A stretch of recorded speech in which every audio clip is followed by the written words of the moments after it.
Good evening and welcome to the May 12th, 2026 meeting of the Gloucester City Council. This public meeting of the City Council is recorded on Zoom with a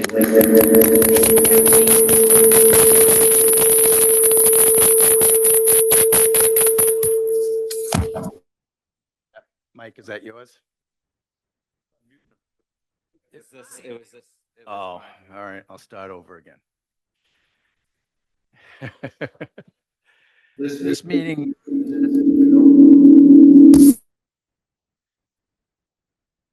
got the city computer there? You have a city computer? There's a switch on the side. Shut it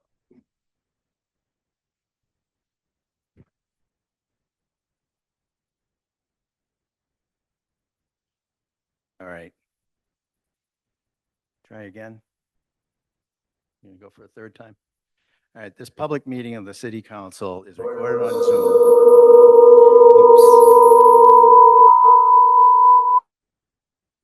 It was my fault now. I was pretending. That's why I'm not an IT person.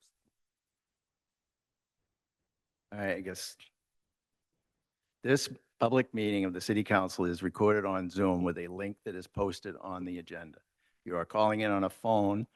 You may press *9 to request to speak. If you are watching on a computer or device, there is a raised hand button that you can tap to request to speak. Please use either of these options during oral communications and public hearings to be recognized to speak. If technical difficulties arise and the Zoom link is interrupted during an in-person hybrid meeting of the City Council and a quorum is present, the meeting may continue after efforts have been made to reestablish the link.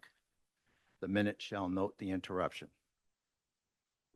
It is the finding of the City of Gloucester that no individual should be denied equal treatment or opportunity because of their age, ancestry, color, disability, including intellectual and developmental mental disability, family status, immigration status, gender identity or expression, military status, marital status, national origin, race, religion, sex, or sexual orientation. This evening we have Ward 2 Councilor Dylan Benson. We have Ward 3 Councilor Marjorie Grace. We have Ward 1 Councilor Scott Memart, Councilor at Large Patty Ann Page, Councilor at Large Hannah Kimberly, Councilor at Large Jason Grow, Ward 5 and Council Vice President Sean Nolan, and I am Tony Gross, Council President and Councilor at Large. This evening we have to the left of me is our City Clerk, Grace Poirier. We also have our Chief Administrative Officer, Kelly Dolan. We have our Assistant Fire Chief, Nick Ouellette. We have Kenny Costa, our City Auditor, is remote. And we have Connor McCorkle, our CFO. And also from the school committee, we have Bill Melvin and Andrea Liakos. And we have Mike Hale, DPW Director, and Jenny Benedict from Director of the Library.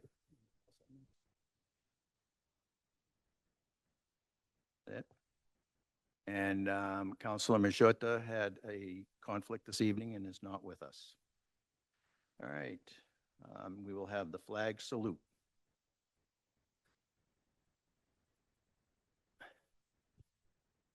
I pledge allegiance to the flag of the United States of America, to the republic for which it stands, one nation, God, indivisible, with liberty and justice for all.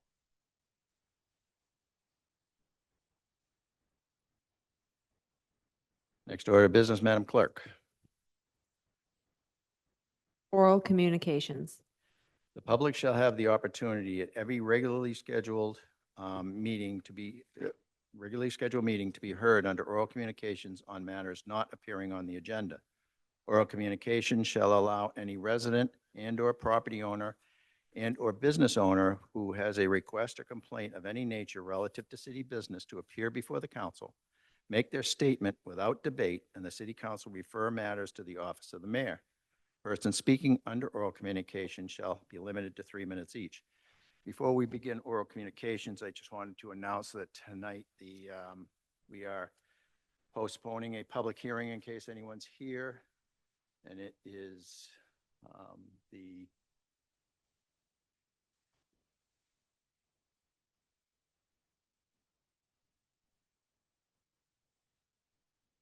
we're postponing Deacon Farm as being taken as a public way, and we are postponing, oh, it's not on here, we're also postponing the Two Beach Lane parking. No applied, we're having tonight.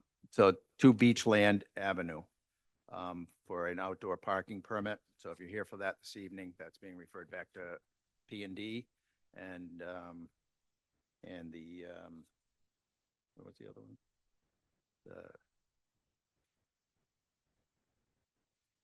Sorry, folks. Oh, the Deacon Farm Lane, that had to go back to legal. So, oral communications. Anyone who wishes to speak, please come up to the microphone.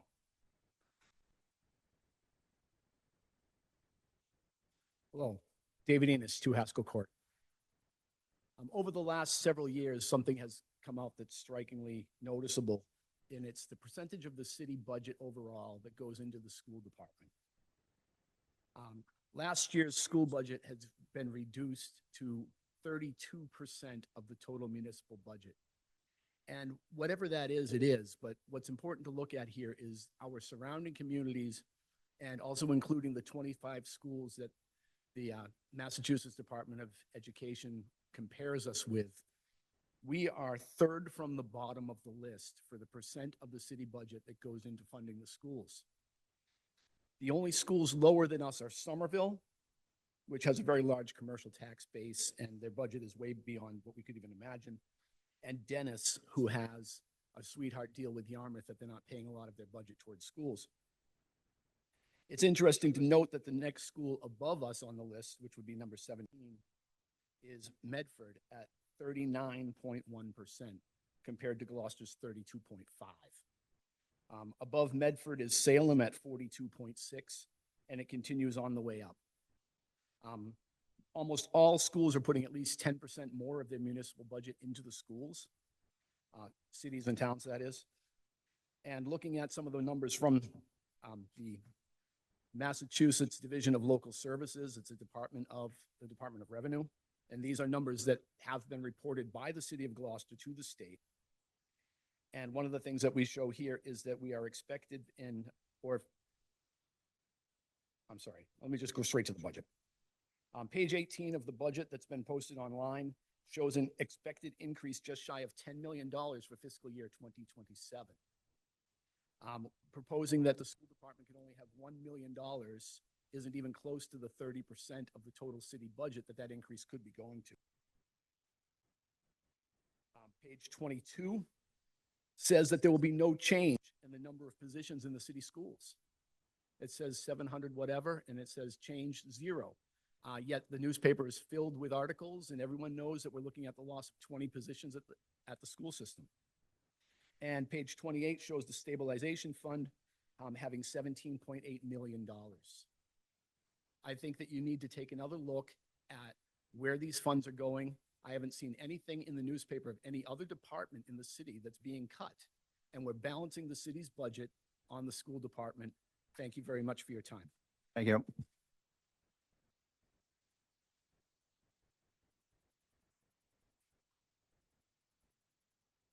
Good evening. Bill Melvin, 461 Western Ave, also Vice Chair of the Gloucester School Committee. Today in our city, over 2,800 students walk through the doors of our 7 schools. Of those students, a little more than 300 stepped into a classroom utilizing English as a second language.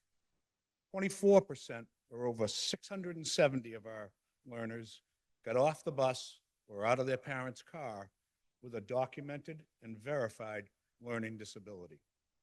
And a mere 62%, or over 1,700 students, arrived having come from a high-needs environment, meaning they have a learning disability, their home might be receiving social services, or possibly something even more arduous than that. Tonight, those students and their families can count on $0 extra to enhance what our educators can create to better all of their educational outcomes. They can count on $0 to fulfill the contractual obligations that we've made.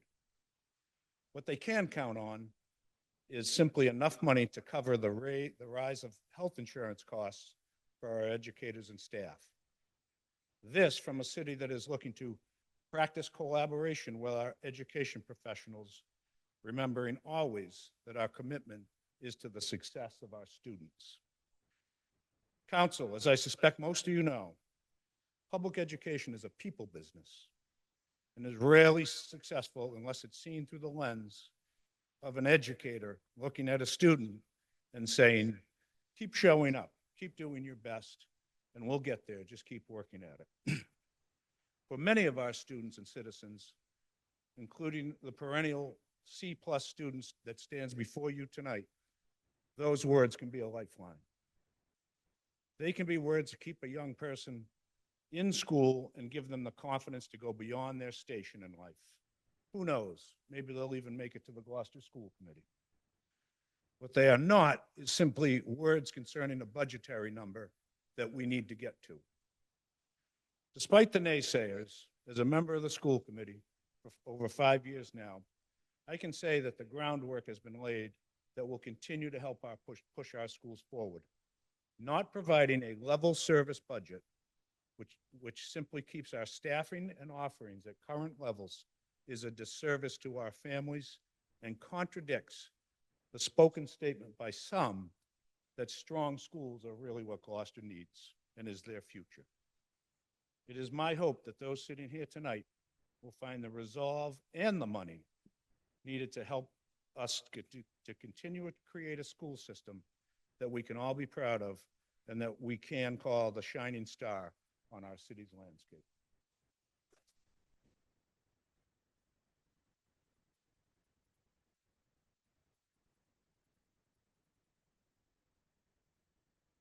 Good evening, City Council members. Mr.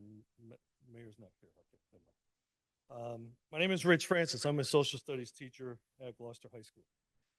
As many of you may know, my subject is history. Among other things, my true focus is on building the next generation of informed, capable citizens. As the saying goes, we study the past so we don't mess up the future. As much as I'd like to pontificate on the virtues of a robust social studies curriculum tonight, I'm here to look at a larger issue. I'm here to urge you, in the strongest possible terms, to approve the school department's budget in full, as requested by the school committee.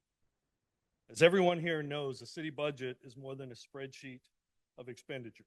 It's a declaration of our priorities and our values. And what could possibly be a higher priority than the potential of our children?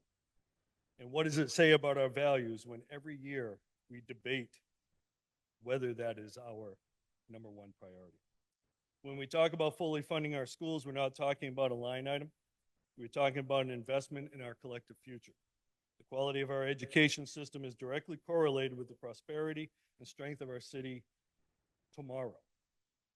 Consider the economics and the opportunity costs. A fully funded school system produces graduates who are better prepared for college, trade schools, and the modern workforce. They become your future entrepreneurs, your skilled technicians, your healthcare professionals, and your civic leaders. They are the engine of our local economy. Every dollar we spend on an experienced, high-quality teacher, learning resources, elective programs, vocational programs, or on robust music and arts programs is a dollar that pays dividends in higher wages, increased tax revenue, and reduced social costs for decades to come. But the importance of education goes beyond dollars and cents. It's the cornerstone of a vibrant democratic society. In my classroom, we discuss the complexities of government, the responsibilities of citizenship, and the power of informed participation. A strong, well-rounded curriculum supported by the resources it needs cultivates critical thinkers who can discern truth from noise, essential skills for navigating an increasing complex world. If we cut these programs, we will be leaving our future citizens ill-equipped for the challenges of self-governance. We all share a vision for this city, a city that attracts businesses, a city that is safe, and a city where people want to raise their families. The number one factor families look at when moving is the quality of public schools. Fully funding the budget is the most direct way to signal that our city is committed to excellence and growth. Let us stop viewing the school budget as an expense to be minimized and start treating it as the most critical infrastructure project the city will ever undertake, the infrastructure of human potential. We can't claim to be a city that prepares children for the 10 future seconds. if we strip away the very education system that provides the specialized knowledge, highly sought after skills, and critical thinking they need to succeed. Please don't balance the budget on the children's futures. Thank you.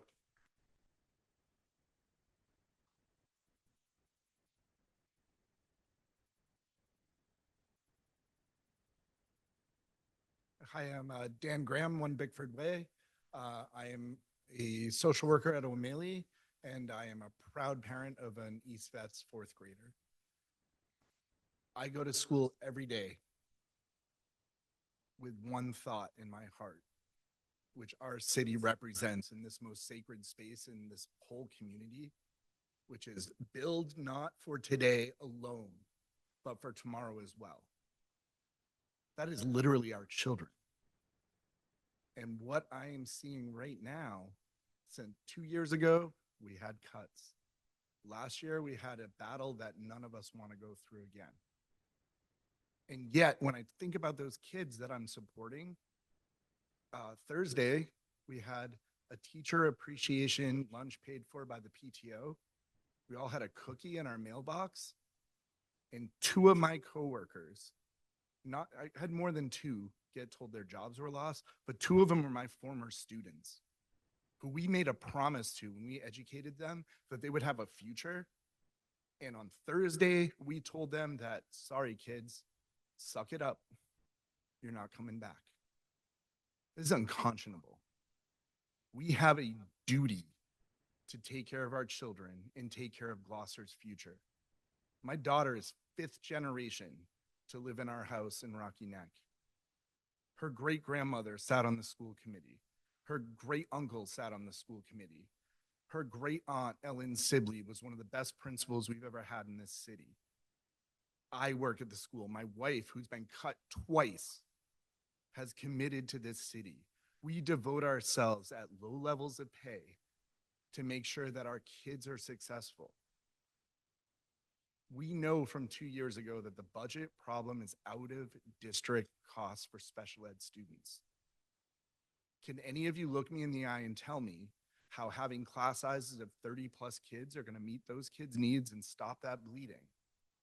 What I would say is after a rough year, Phil, Kathy, Rich, we went through a hard process to come together and create a contract that was going to make change. And I thank you both because it is. We are making change right now. We have stopped the flow of blood out. We have curbed the out of district. But if we cut now for level, what happens? We're in a city of boats. What happens when your boat's not level? What if you're not even keeled? What does that mean?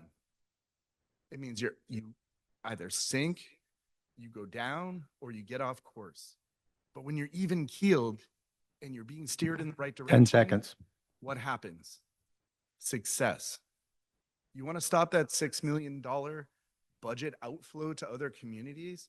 You have to invest now Thank because you. you're going to build not for today alone, but for tomorrow as well. Thank you.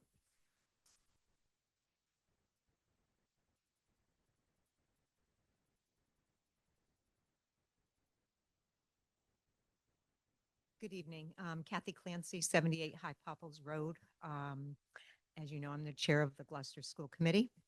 This echoes when you talk over here, just so you know. We typically, I've been part of this process now for many, many years. And we, as a school committee or trying to rally support for our budget, have never come to you this early in the process. But right now, what we see and what I've seen over the years, that if we do not come to you now, it will be 3 weeks from now before we even talk to you about what we need in our budget.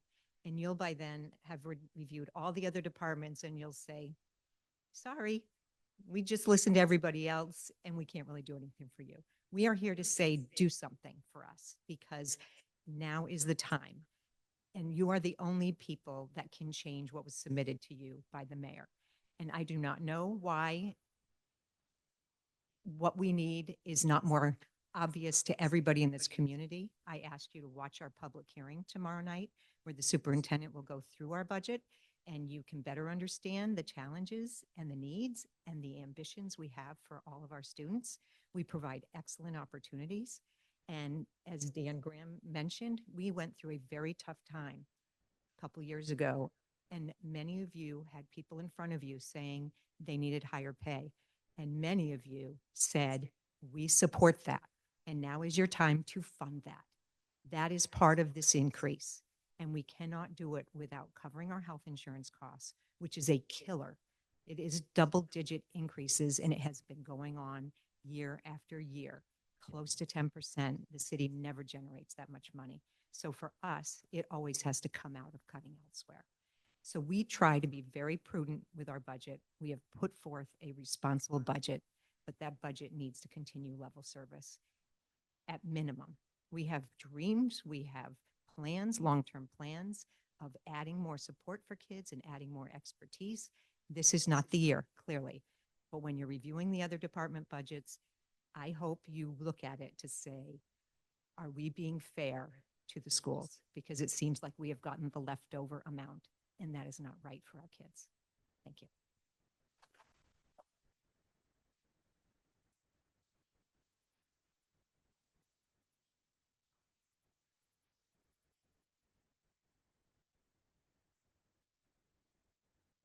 Good evening. My name is Noam Graham. I'm also at 1 Bickford Way here in Gloucester. And if I could ask a question to begin with, can you please raise your hand if you went through the public schools in any state or city? None of you guys went to public school? We don't, Oh, you don't answer school questions. No. Okay, well, I've got my back here, and I'm going to trust that some of you folks went to public school, and hopefully even here in this beautiful city of Gloucester. And Dan already invoked this, so I don't need to do that piece, but I just want to share that I am from a deeply committed family of public school servants and also working with the school committee. And I just need to share with you how one of the hard decisions O'Malley had to make to meet this budget that has been put forward is they got rid of 6 core teachers. That is a minimum of 120 students that have to be, pushed into other core classrooms, okay? Now, from a teacher's perspective, the sweet spot is 18 students.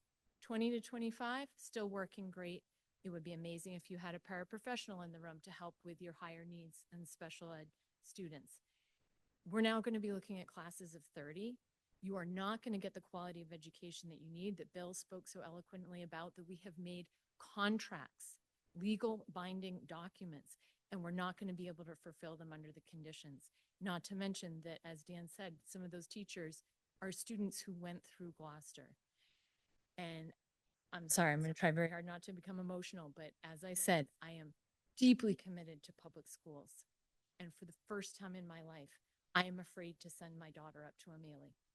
I have never considered that being a risk, but if we have classrooms of over 30 kids, it's not going to be the education that any of these students deserve. So please, please consider the human cost as well as the financial cost.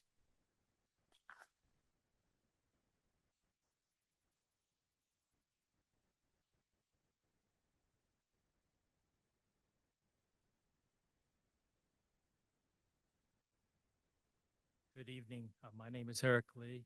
I'm a Gloucester High School biology teacher, biotech teacher, 18 years within the district.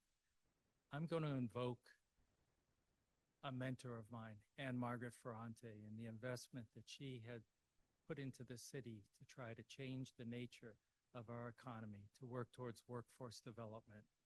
That has been my motto within my classes, to try with fellow colleagues to create a biotech program as a feeder. We were consulted to try to give opportunities that our students could use their hands, could use their minds, and have responsible, productive, and valuable careers. These things are in jeopardy now. We can pick science, we can pick history, we can pick mathematics, We can pick English. We can take every one of those subjects, and every one of those teachers has either been given a reassignment to another school or has lost their job. In my department, I have a Harvard graduate, George Washington University, excellent educator who has worked for 3 years tirelessly. You would not believe the number of hours that she has worked. And I'm only speaking about my department. I could talk about every other colleague that's there who are now being told that they don't have a job and they're going to go somewhere else. She lives down the way. It's a lot easier for her to get a job at a higher amount, but she has a commitment to our students. She takes the hardest students. And I say that only because the challenges that they face, and she works with them. And every day we have a 2-year program in biology, life science and biology, for those students who need that. This is in jeopardy. Students going to go. Meanwhile, the state has changed all the MCAS requirements. All students come through biology, whether they're English language learners or not. Before there was engineering, before there were other options that were available to show proficiency. These are being taken away. And by not funding a level service budget, you are taking away those other opportunities. You are going to put more kids inside of classes where we already have a high need. And we need assistance, and we need consistency, and we need to be able to build. That particular classroom role that that teacher has had 4 different teachers over the last 8 years because the schedule is so difficult. I ask you, as Anne Margaret had a vision of the future, and believe me, I worked with her for a lot to get increased state funding.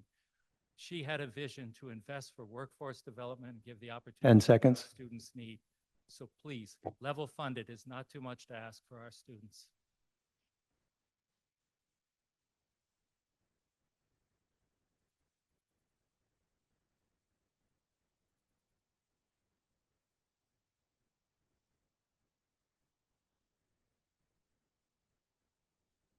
All right, MTL, you're online.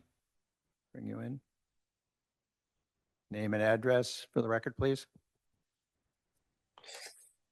Good evening. My name is Matthew Lewis. I'm at 356 Forest Street, and I'm a proud vice president of the Union of Gloucester Educators and an 8th grade civics teacher at O'Malley. Every time this city claims to value education while simultaneously refusing to fund it, we send a clear message to our students, families, and educators. Our children are not a priority. You cannot continue to demanding excellence from our schools while stripping away the resources required to provide it. As Rich said, cuts are not abstract numbers on a spreadsheet. They amount to larger class sizes, fewer supports for our most vulnerable students, reduced opportunities, burned out staff, and an educational system stretched beyond its limit. They hurt real children in real classrooms every single day. Over these last few years, while I've been at odds at times with the school committee, I am amazed of how they have fought and consciously sought a budget that is reflective of the needs of our most vulnerable and valuable members of our community. I am proud to say that we have come a long way, and I'm even prouder to say that our union stands with the school committee in this matter. Educators have spent years being asked to do more with less. Families are already watching schools struggle to meet growing academic, behavioral, and emotional needs. At some point, doing more with less becomes outright neglect. While the city somehow always finds money when it wants to, when it comes to students, suddenly there are excuses, delays, or calls for shared sacrifice. Our students and our community have sacrificed enough. Please, please help our students, help our staff, and help our community by committing to fully funding a level services budget. Thank you.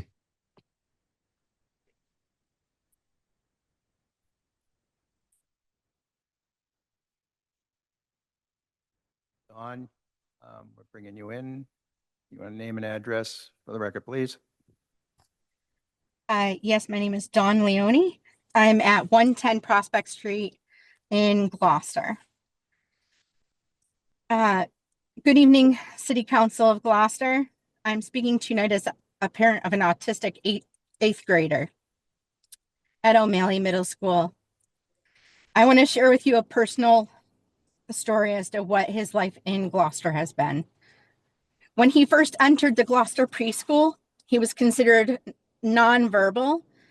And like many parents, I worried about his future and what it would look like, and if he would find his voice and his confidence and his place in our community. But because of the assistance and the patience and the guidance of his incredible Gloucester Public School staff, my son has blossomed into a remarkable young man. 2 years ago, he stood before the school committee and he spoke on behalf of his beloved paraprofessionals, something that once felt almost unimaginable. And over April vacation, he reached yet another milestone that may seem very small and trivial to some, but he initiated a conversation outside of school with a peer who is outside of his core friend group. For my son, that was huge. And that moment did not just happen by chance. It happened because of the special educators, the paraprofessionals, his general education teachers, and the school staff that have spent years and years encouraging him, modeling peer relationships, and helping him grow and reach his potential. So when we talk about the budget, I want you to remember that when we're talking about these schools, the teachers, the education of our students, we're also talking about children like mine, children that are way more special needs, that are out of district, that need to come back into district, and the essential staff who will help them become who they are meant to be. I want you to please fully fund the school budget that the city school committee is requesting. Thank you.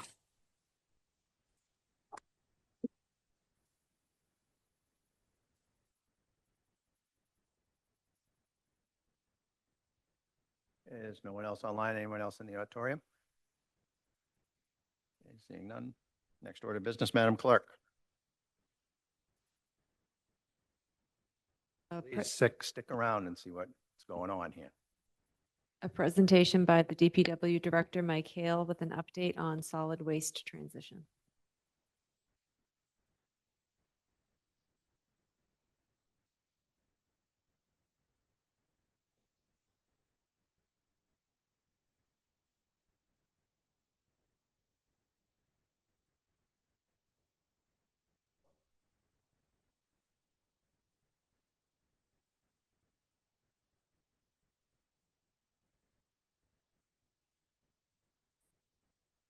Shared my screen.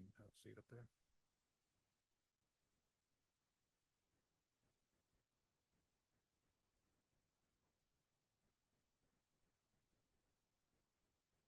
Yep. Double check.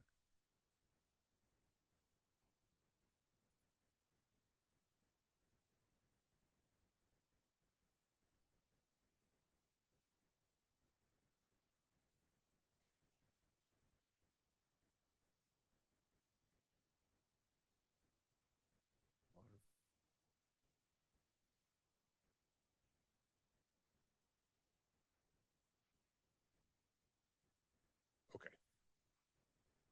So we are at the end of a 10-year contract for solid waste. We have been negotiating. We've been in discussions for the last 20 months with haulers to discuss what the next contract looks like for the city of Gloucester. Just a little timeline on here. I started in May of 2009 as Director of Public Works, and we had Hiltz. Hiltz was under a 5-year contract with two-year options. We exercised the second option, and soon after that, they were unable to provide service to the city of Gloucester. So late summer of 2016, JRM became the city's solid waste hauler. We landed a pretty good deal with JRM at the time. They were really very interested in getting their foot in the door. Can you get the mic a little closer to you? Certainly, sorry. They were very interested in getting their foot in the door with the city of Gloucester, so at an extremely favorable price. Republic bought JRM around November of 2022.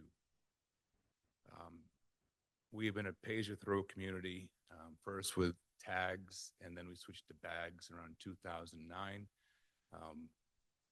It's kind of our legacy. Gloucester was the first pay-as-you-throw community. Not everyone likes the bags. I understand. I never had problems with them, but lots of people do. The pay-as-you-throw program once funded about 70% of the total trash contract. That's around 40% today. So the rest is paid for through the general fund. What we are doing well in Gloucester. On average, a Gloucester household throws less than 1,000 pounds of trash away annually, 976 pounds. Compared to the other communities in the Northeast office, this is how DEP, our region's kind of Merrimack Valley East, the average community throws away just under 1,500 pounds, and statewide similar average. So Gloucester is very well what we throw away, and that's attributed to the pay-as-you-throw program, and also some well-thought people reduce what they have, recycle as much as possible.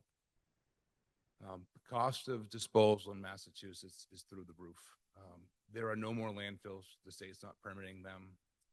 The few incinerators that we have left are nearing the end of their life expectancy.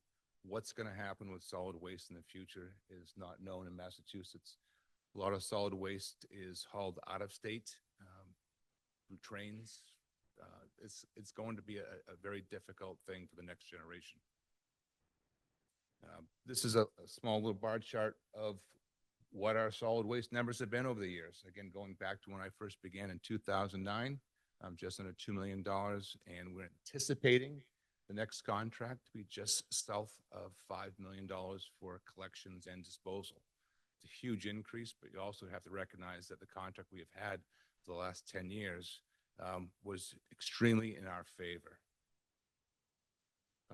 What the next contract will include, a lot of the same things that we enjoy today as households, residential households in Gloucester. It'll be weekly trash and recycling collection.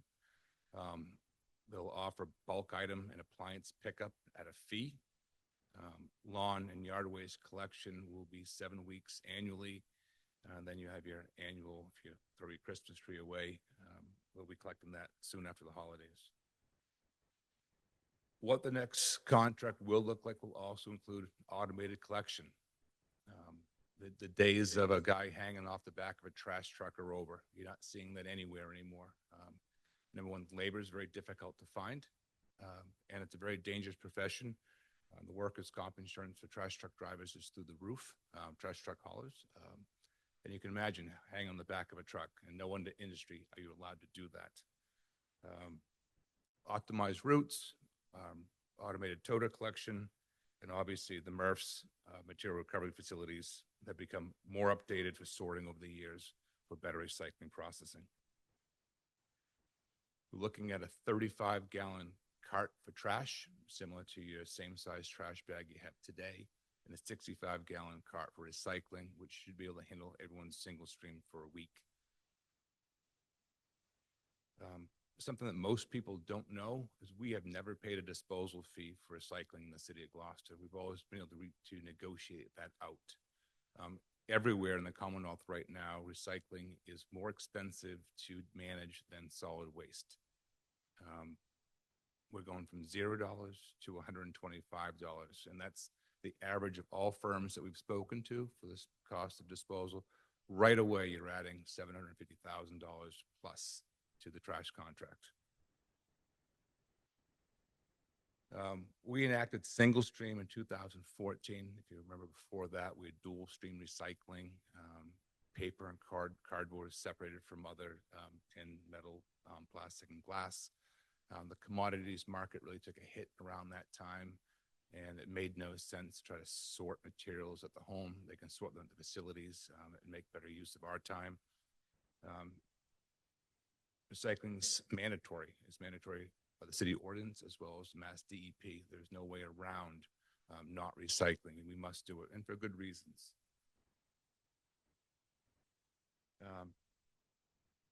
In the next 3 to 4 years, Massachusetts is going to even strengthen some more of the solid waste regulations and laws. and that's going to make things more expensive for us.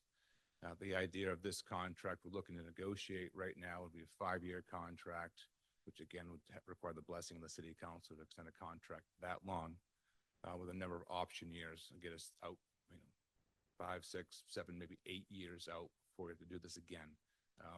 And I would anticipate an escalator every year on this trash contract for both collection and disposal. So again, this is a very high level discussion of what we're facing.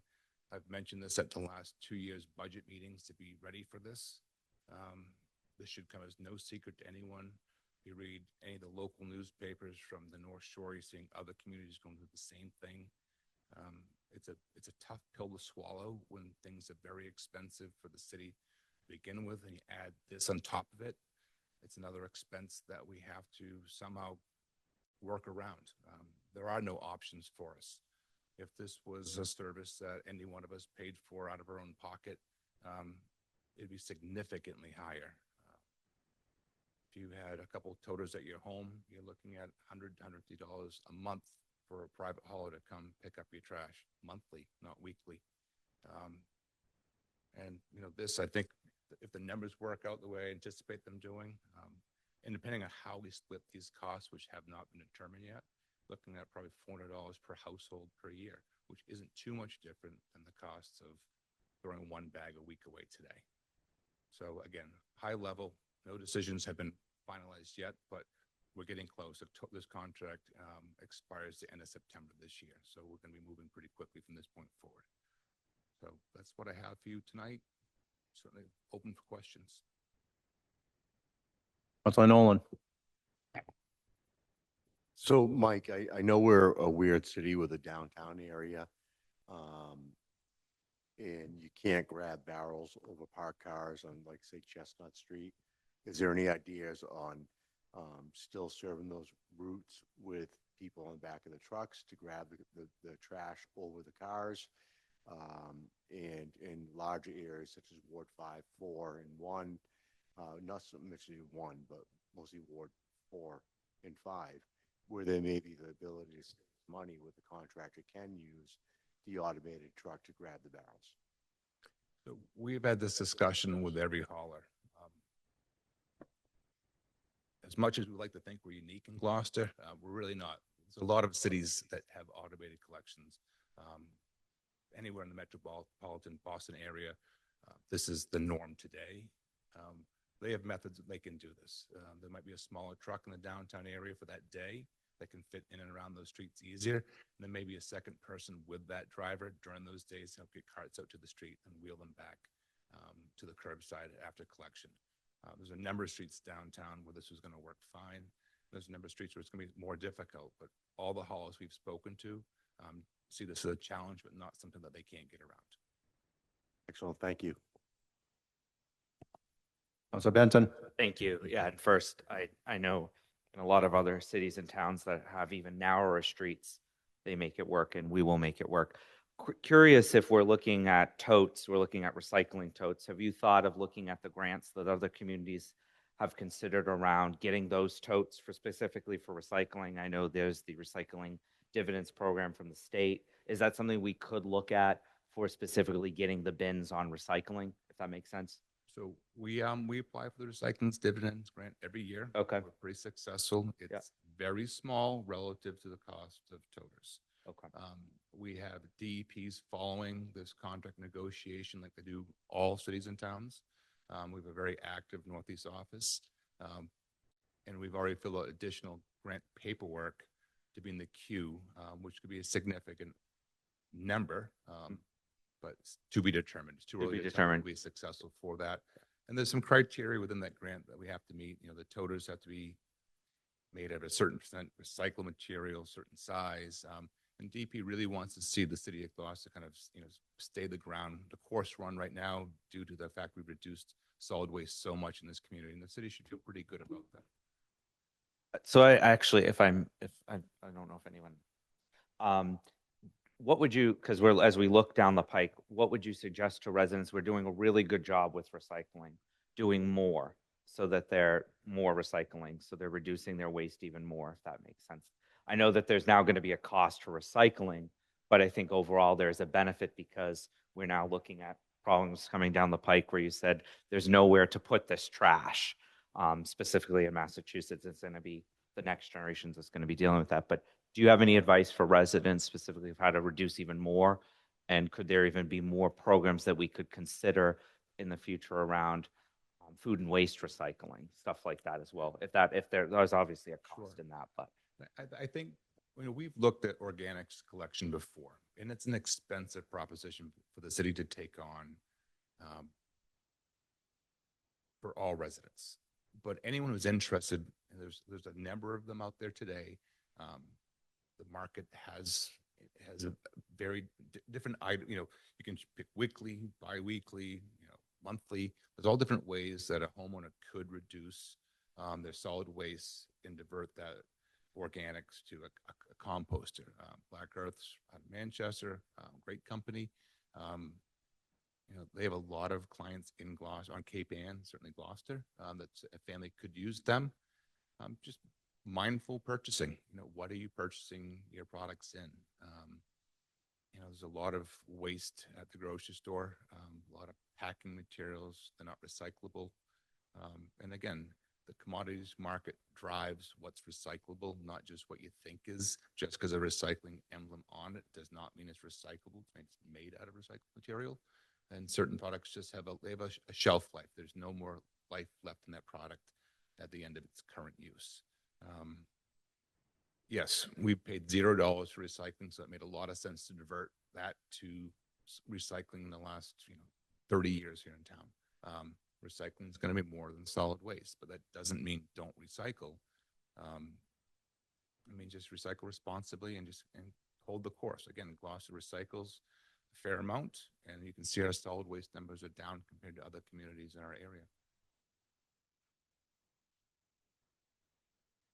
Councilor Grow. I'm going to ask you a really long-winded question. It's going to have all my questions baked into one. First off, I appreciate all that you've been putting into this. I know it's going to be a big transition. Another transition. We went from stickers to bags, and now we're going to go from bags to toters. So some of these are just practical questions. We're going to be spending $1 million on new toters. That's estimated for the next budget out of the capitalization account. How are we going to distribute them? How are we going to handle damage, loss, or theft? How are we going to phase out the purple bags? How are we going to handle the extra barrels for people who just can't get enough of throwing stuff away? Seniors, disabled, was the final thing in there. And also, how are we going to work the new cost and billing process? Because we're not going to be buying bags anymore. We're going to have to bill people in a different way. How's that going to be done? And then finally and lastly, when should we start considering an enterprise account for this, taking it off the general fund obligations? We're losing about $1.4 million this year to subsidizing trash pickup. And there's a lot of people in this room who would like to see that $1.4 million gone elsewhere. And I know it's difficult to look at doing an enterprise account in the next 6 months, but that's a place where we could take pressure off the general fund. I think anytime you can take pressure off the general fund, you should. 2.5% growth annually, new growth, it does not provide level funding. It just doesn't. My department's been decimated over the years. I have 50% staff reduction since 2009. It goes unnoticed. We're public works. It just is what it is for us.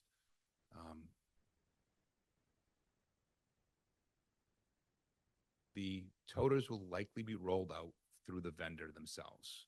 They would direct purchase, they would distribute, they would provide maintenance. So if your toter's got a wonky wheel, for example, there'd be a number or an app or a website. You'd go on to, Acme Trash Hauling Company and say, I live at 1 Main Street. I got a wonky wheel on my 65-gallon recycling toter. We'll be out in 3 days to fix it. Or it's damaged from whatever, we'll be out to replace it. And again, some of these costs are undetermined where they go. Certainly the maintenance is part of it, but if someone steals your barrel, I don't know how you recover from that. My guess is we eat that cost. No one should be stealing barrels. How we phase out bags and how we pay for this program. Most communities have a fee associated with the cost of this program that's assessed like on a utility bill. Seen some communities put on their tax bills. It's a line item within there that says it's your solid waste fee for your single family home is X dollars annually. It's paid for in increments over the course of the year. Is it ideal? I don't know. I mean, it kind of is what it is when we have to pay for this service. City can't afford to be out of pocket 100% on this. And if the idea is to move towards the enterprise fund, that means we'd be out of pocket $0 for it. It'd be solely based on what the revenue is from the fee to cover the entire program, allowing this program not to touch the general fund.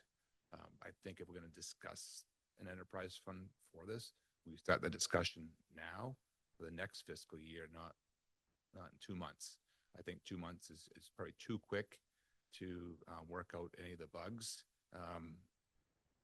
But I think certainly 14 months is enough time to it. And I'd honestly defer that to the CFO's office for what that type of account would look like. But I think 2 months is too aggressive of a timeline. Too many things can go wrong being hasteful.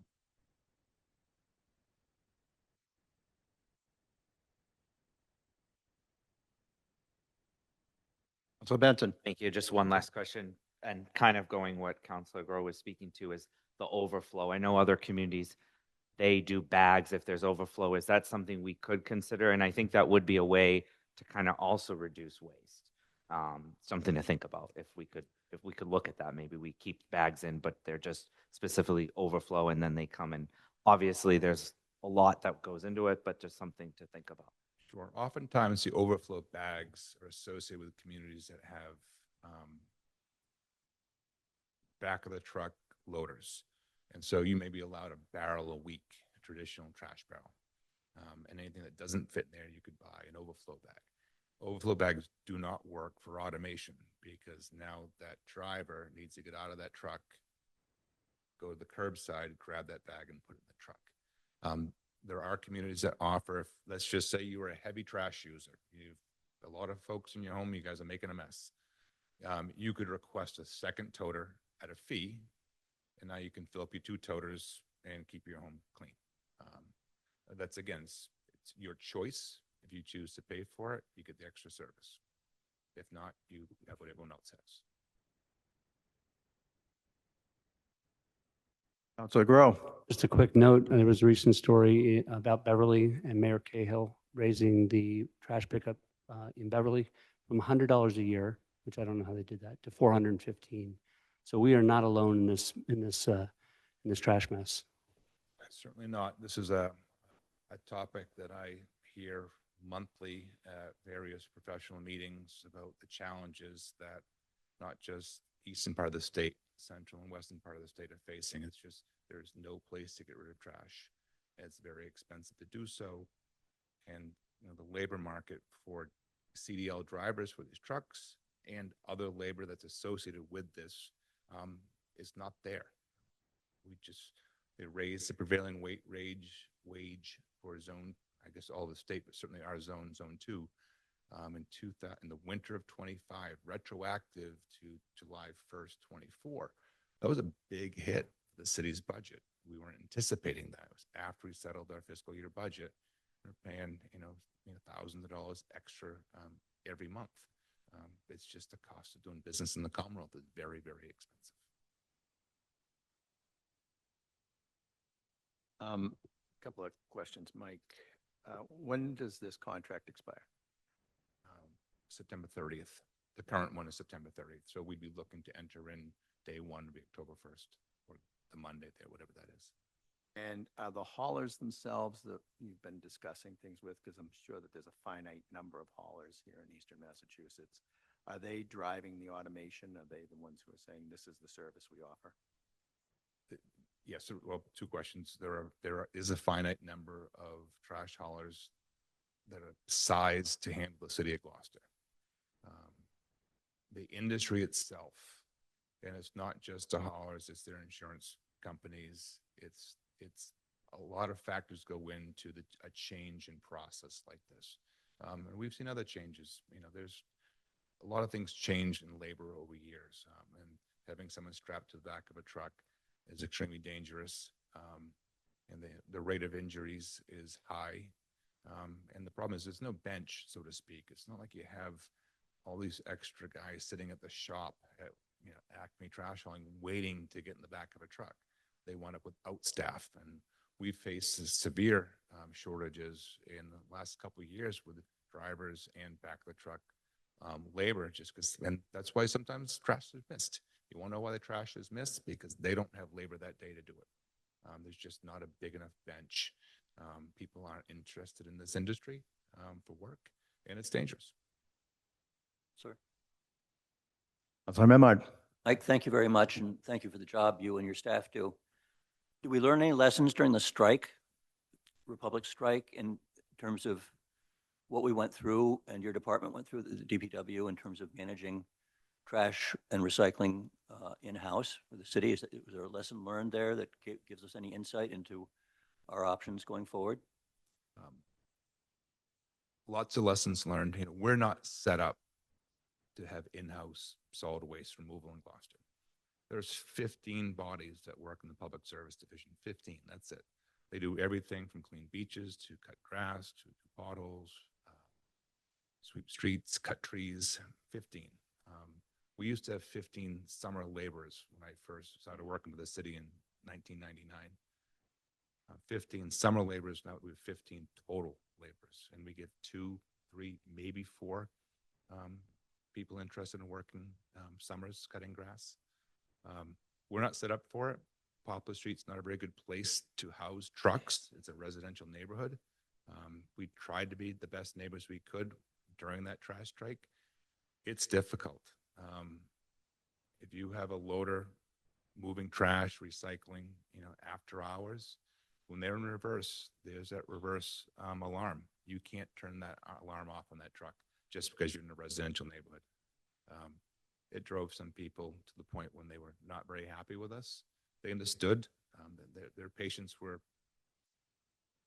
we pushed their patience during that 13-week strike. A lot of things went undone last summer because we didn't have resources to do it, because we spent so much time doing collections and sorting of trash and recycling. I don't want to do it. That's the biggest lesson. I don't want to do solid waste myself. A contractor is the best way to go. Thank you.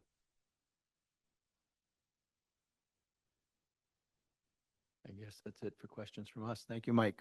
Okay, we'll be eventually back before the council Yeah. for the longer term contract. Okay, Great. thank you, sir. All right, thank you.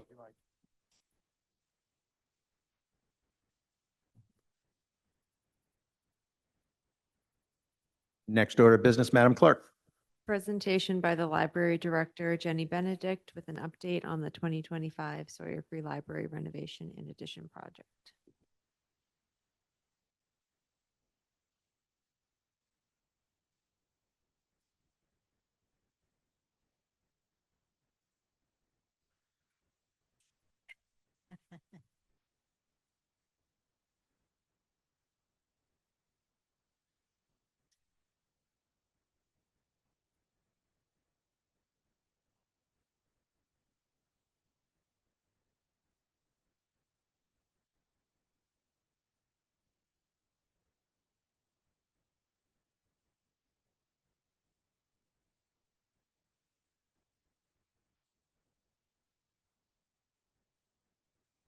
Here we go.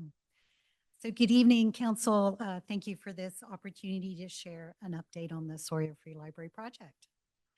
It's thanks to Council's leadership that Gloucester's public library is secured for future generations. And it's really been the honor of my career to steward this project, and I sincerely thank you for making this project possible. In early September, we moved back into our historic home with a glorious ribbon cutting ceremony, followed by an all-day community open house. We've now been open for 8 months, and the energy is still incredible. People are marveling at the new spaces and the expanded services. Here's a quick look at how active we are. In terms of foot traffic, we have welcomed over 45,000 people through our doors and registered nearly 1,600 new cardholders. We have very high demand for our physical collections with over 100,000 items borrowed, which equates to about 630 physical items checked out per day that we are open. Our 2 study rooms have been incredibly busy with just over 1,250 bookings, and they're almost always in use. And we've held nearly 500 public programs with just over 8,000 participants. And our community room is very often packed to capacity.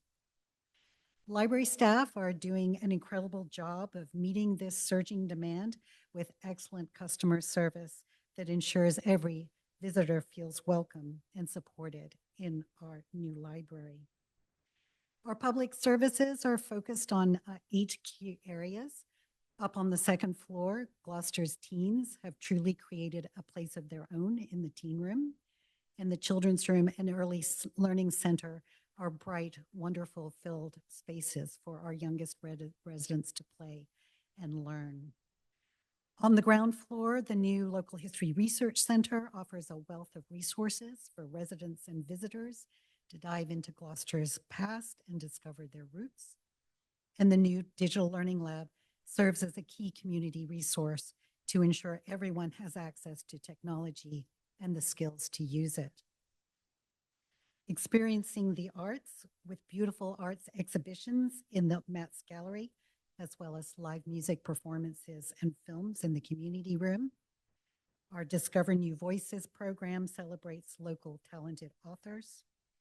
Health and wellness helps people to find reliable health information and attend wellness programs that keep them feeling at their best. And building a sustainable future with information and programs about protecting our natural environment. The Sawyer Free Library's public services are actively strengthening Gloucester's future. We recently graduated our first group of computer basics students. The vast majority of them were older adults with 0 prior tech experience. I am incredibly proud of the perseverance of those in their 80s and the expert patient guidance provided by Gloucester High School digital tutors. This program has empowered seniors to communicate confidently through email and video conferencing, as well as to browse the web safely and with newfound independence. We're also very focused on improving reading and math for our youngest residents. Last week, we had 2 certified therapy dogs, Ella and Asia, in the library who will visit weekly over the next couple of months. So therapy dogs provide a calm and non-judgmental ear for beginning and reluctant readers to practice reading aloud. And this fun, low-stakes environment is proven to build reading confidence in young children. I'm looking forward to releasing our next impact report later this month and sharing more of the tangible outcomes that we are already seeing at the library. The best ways to find out about our public programs are through the calendar on the website or by signing up for our monthly e-newsletter. We have more than 80 programs scheduled for May alone, color-coded on our website calendar by age, with pink for kids, pale green for teens, and blue for adults. We have so much more in store as we continue to grow and serve the Gloucester community. In terms of the capital project, the transformation of the Sawyer Free Library included renovating the 1976 and 1913 buildings and adding just over 12,000 square feet. I want to credit our design team of Odenzello and Doran Whittier and our outstanding construction managers, W.T. Rich and Construction Monitoring Services. They had an unwavering dedication to delivering this complex project with the highest standard of workmanship and durable materials at a fair and reasonable price. As a result, construction proceeded on time, within budget, and most importantly, with our working relationships still intact. So I am proud to report the following fiscal results. Our total project budget was $31 million. This consisted of $2 million from the Library Corporation in the design phase, and then $29 million approved by City Council through a loan order for the construction phase. The actual cost of the construction phase came in within budget at 27.4 million, which with each of the line items within budget: professional services, construction, and the fixtures, furnishings, and equipment. So the total cost, including interest costs related to borrowing of just over 800,000 to date, is just over $30 million. In terms of revenues, the city has received over 15 million in cash over the last 3 years. This includes the MBLC construction grant payments and interest on those payments, transfers from the Library Corporation, and a CPC grant for the public gardens. In addition, as mentioned, the Library Corporation invested an initial 2 million prior to the start of construction. Last fall, the city borrowed 14 million for this project to cover expenses as they came in. The 31 million in total funds received and borrowed more than covers all of the project costs. As we move forward, the short-term borrowing can be renewed annually, and the total amount borrowed will be paid down to reflect the actual costs and also the Library Corporation's annual transfer. Before I turn it over to Library Corporation President Jeff Bradford, I would like to express our deepest gratitude to our donors. It's thanks to our donors' belief in the vision of this project and generous investment that we have ensured that everyone in our community can grow healthier and stronger. I would also like to commend the Library Corporation for their record-breaking success. The Library Corporation has raised more money for this project than other peer Massachusetts public library campaigns, including Medford, Amherst, Belmont, Fitchburg, Melrose, and Marblehead. So congratulations to the Library Corporation. So I'll turn it over to Jeff Bradford.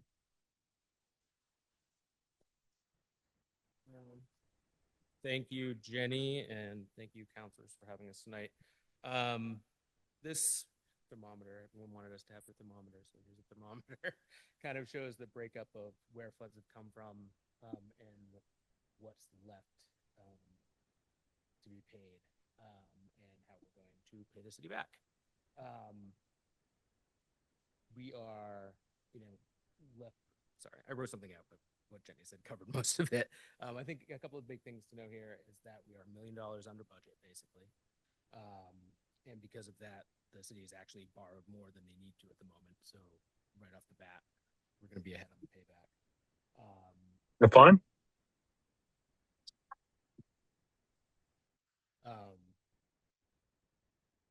So yeah, so we'll be there.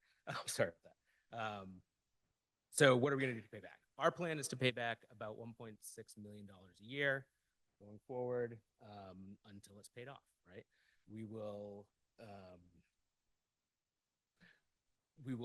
cover obviously we'll use that money to pay down the principal and pay off the interest as it comes in on these bands. The best way we feel to do it is a yearly single payment to the city. We will be taking in the money and saving it in a specific bank account we have for this until the band becomes due, and we'll, give you a transfer at that time. We believe we can do this. We are ahead this year. We've already hit the 1.6 million goal, and we still have 2 months, so we expect we will have more money this year than we had originally anticipated.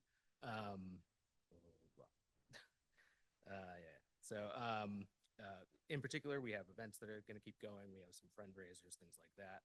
Coming up, we have this donor event with Ben Bradley Jr. About why libraries still matter today. We have our art fundraiser in September, and we have our spring appeal coming up. Our annual appeal that we just completed was the best one we had on record, with about 30% of the donations coming from new donors.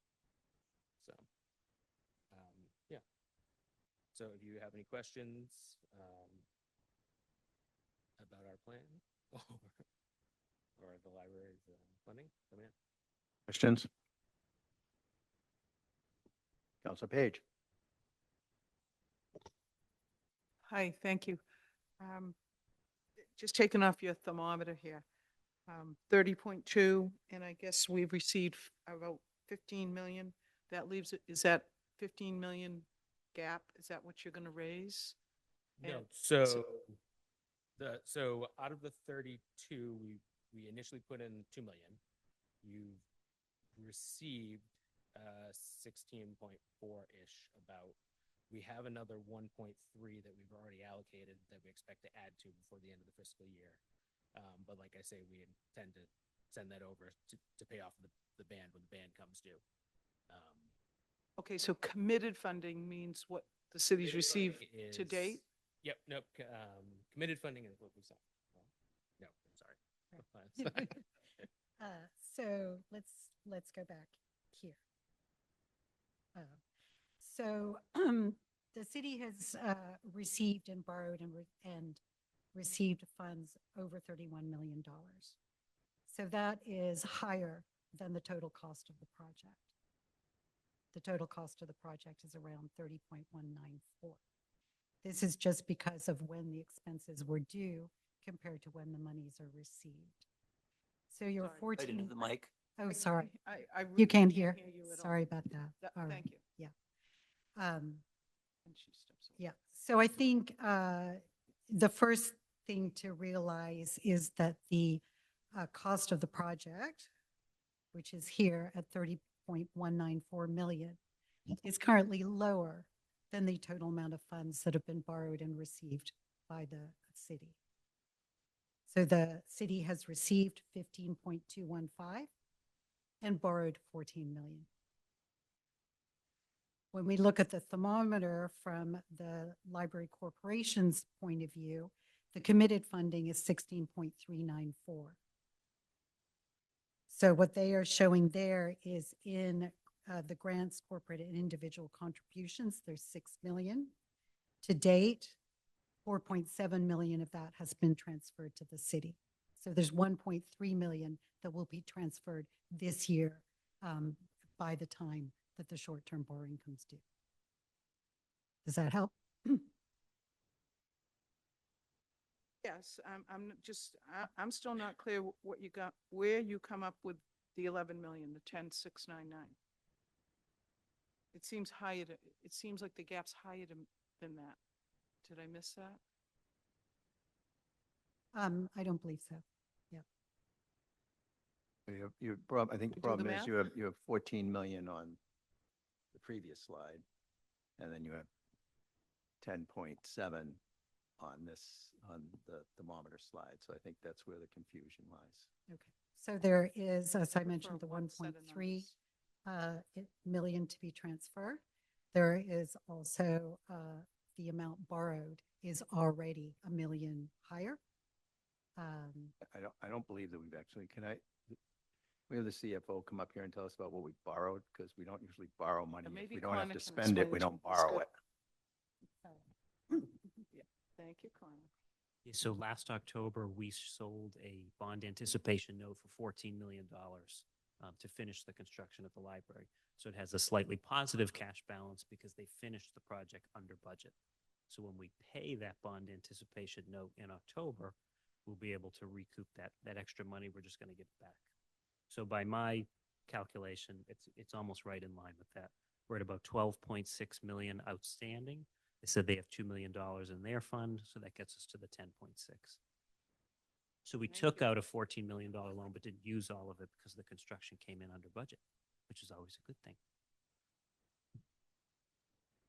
To clarify, so we're going to recoup what we borrowed this much, X this much. We're going to recoup the money that we were, if that makes sense. Exactly. Just to kind of clear it. Yep. Yeah, think of a bond anticipation note like a construction loan. We don't pay any principal, we just pay interest. Mm-hmm. So then when the library gives us the money every year, we put it towards the construction costs, and then we'll do another short-term note as needed. So we're going to recoup the money, even Exactly. for the money that we didn't spend. We're Yep. going to recoup it because it was under budget. Correct. Exactly. Okay. Mm-hmm. I think that clarifies it. Councilor Page, you got another question? Connor, how did that work if we're paying interest only? If none of this is going to principal, an interest-only loan doesn't cover principal. So does that still leave us with this 11? Yep, so what'll happen is October 5th, the person that bought the bond anticipation note will say, okay, you owe us 14 million plus $450,000 of interest. So when we get the 2 million from the library, we'll put the 450,000 towards the interest, and then the balance goes on to the construction. So if I have to do another short-term note, it's now less what we received from the library. Less than we received from, all right. Right. In the end. amount is less than. In the end, everything is covered, including interest on these loans. Exactly. Thank you. We have, the city has not incurred any expense to date related to this. Yeah, thank you. The beauty of the ban is that we don't have to pay on the principal out of our budget, I guess. Oh, well. Falling on deaf ears.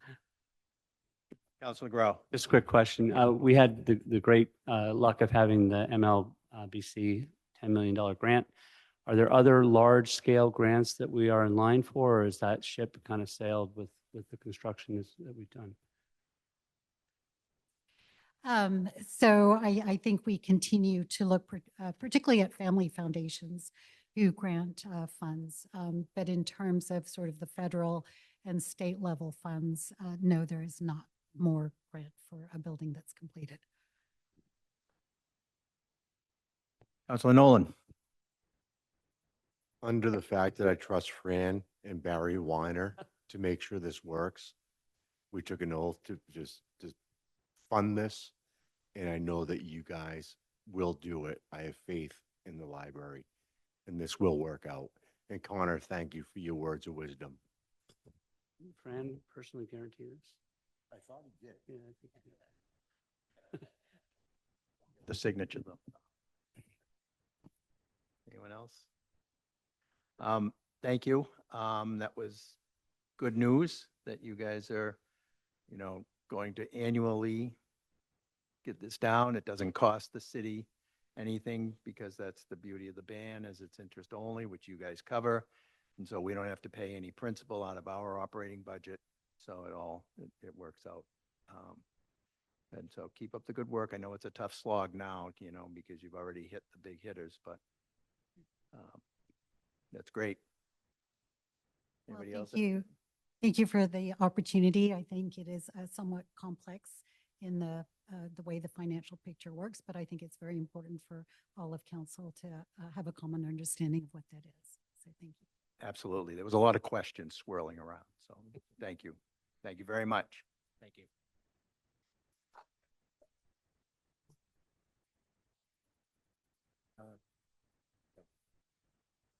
Next order of business, Madam Clerk. Consent agenda. Would any counselor wish to pull anything off the consent agenda? Seeing none, I'll entertain a motion to accept the consent agenda. So moved. Second. Motion made by Counselor Gross, seconded by Counselor Benson. Any discussion? All those in favor? Aye. Aye. Opposed? Ayes have it. 8-0, 1 absent. Standing committee report. Counselor Memard, Budget and Finance. Yes, thank you very much. We have two items for your consideration from our meeting last Thursday night. And a great kudos and thanks to Councilor at Large Hannah Kimberly for filling in for others who are absent at other obligations. We have a correction on on that grant. So it is actually called the DCR FY26 Mass Fuels Education Grant is what it's called. Talking about item number 2 on the agenda? I'm talking about item number 1. Oh, I see, okay. The fire chief requesting acceptance of is now the DCR FY26 Fuel Education Grant. Okay. That's, we were informed of that. DCRS? DCF. Oh, DCR, sorry. DCR. Why don't I go ahead and read that motion and we can correct it as Sounds appropriate? good. So again, thanks to Councilor Kimberly. The motion is correct, I guess. The first item is a Yep. memorandum from the fire chief requesting our acceptance of the fiscal year 2026 Massachusetts DFS or DCR Firefighter Safety Equipment Grant in the amount of $45,000. The chief presented this and reviewed it with us and was very helpful. Budget and Finance voted to recommend to the City Council on a motion by myself, seconded by Councilor Kimberly.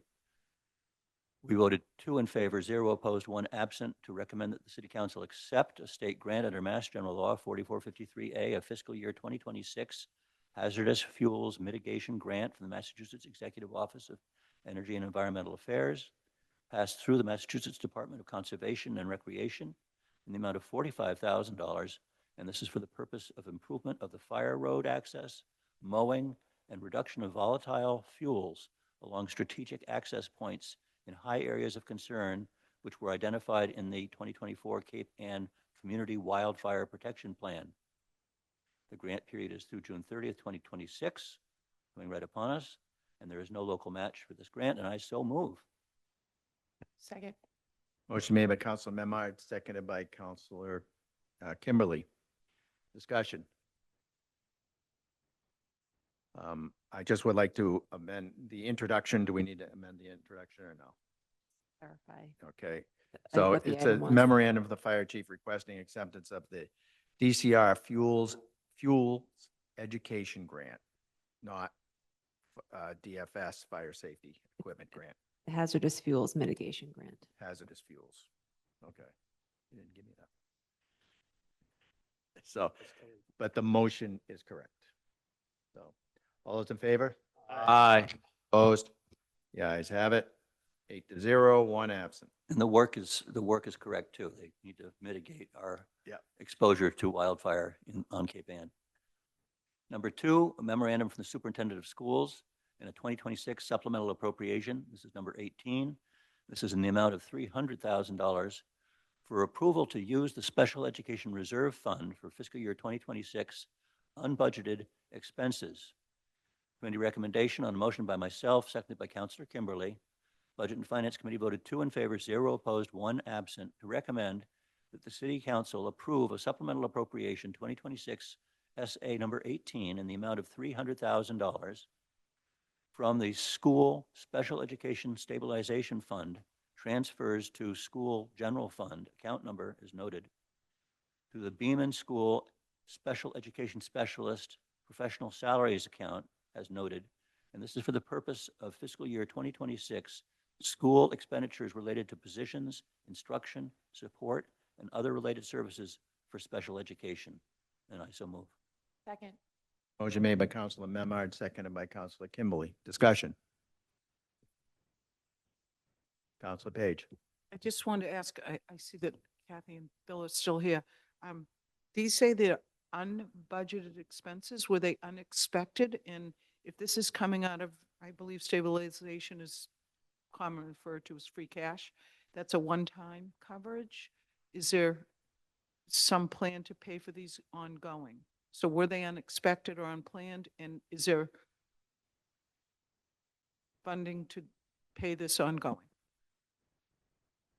The superintendent obviously is the better person to. I told him he didn't need to be here tonight. Right, to answer that, but they were not anticipated at time of budget, but when the school year began and needs were analyzed and assessed, we knew we needed to hire more people to meet the current needs of the students that were enrolled. So they are staff that we need for sure. I would just point out that this is a reserve account set up specifically for that unanticipated expense. Right, and that's only a portion of the cost of what it actually was. So we're trying to be mindful, which is why this coming year's budget is so important to have it adequately funded, because there's very little reserve on the school side, and this reserve fund for special education is important because we never had any pot of money to look to when we had unanticipated expenses. If, a couple of students that we weren't anticipating go out of district, those costs, for tuition can be really high. And so there were times where we had to come back mid-year for, free cash. Many years ago, I don't think it's happened in a long time. So this was a way to work with the city to come up with a stabilization account so that everybody knows we need a contingency. somewhere. And so thankfully the city funded that. Are these positions in your level funded budget this year? They are. So they would not be level funded from last year's budget. Um, Level service, I mean. well, You're assuming this. we're trying to continue You're with these assuming this. positions. Yeah. And if we don't get the funding, just, then I understand. they get, other places get cut. So. Just making sure that we know, the level playing field and what it is. Thanks. Any more discussion? Roll call. Call the roll, please, Madam Clerk. Counselor Gross. Yes. Counselor Grow. Yes. Counselor Kimberly. Yes. Counselor Memhard. Aye. Counselor Nolan. Aye. Counselor Page. Aye. Counselor Benson. Aye. Counselor Grace. Aye. The vote is 8 in favor, 0 opposed, 1 absent. The motion passes. Thank you. Next order of business, Madam Clerk. May 4th, 2026, Ordinances and Administration Standing Committee Report. There are no items under this heading. Thank you. Next order of business, Madam Clerk. The May 6th, 2026, Planning and Development Standing Committee Report. Thank you very much. We only have one item for information only, and that is a special event application 2618 was request for street closures for the Rose Baker Center for Aging Well ribbon cutting and resource fair on May 21st, 2026. That is happening midday. I believe it's from 12:30 to 1 at the newly named Rose Baker Center for Aging Well. Be there or be square.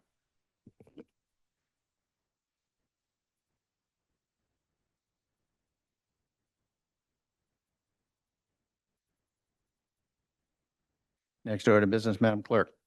Public hearing 2026, number 13, memorandum from the Shellfish Constable regarding amendments to Chapter 20, Shellfish, Seaworms, and Eels, Article 2, Permits, Section 20-20, Required Generally, and 20-29, Fees.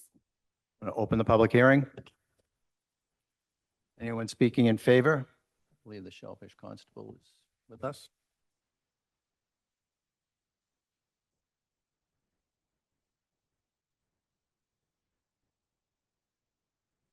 Rebecca, you're muted. Good evening, everyone. So do you want to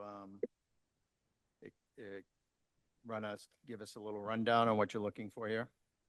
Or do you want me to read out the changes from the document or just go a brief overview? Brief overview first, I think.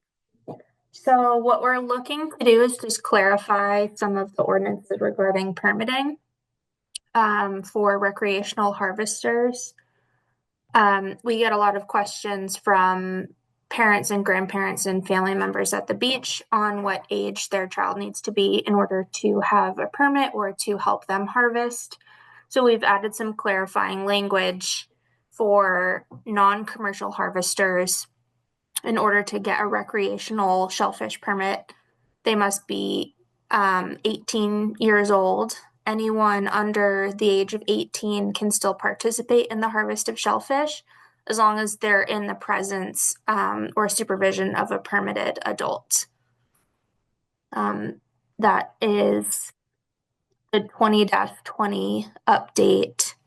And then we added a line under 20-29 fees that will allow for a 2-week or 15-day late fee period for commercial harvest permit applications.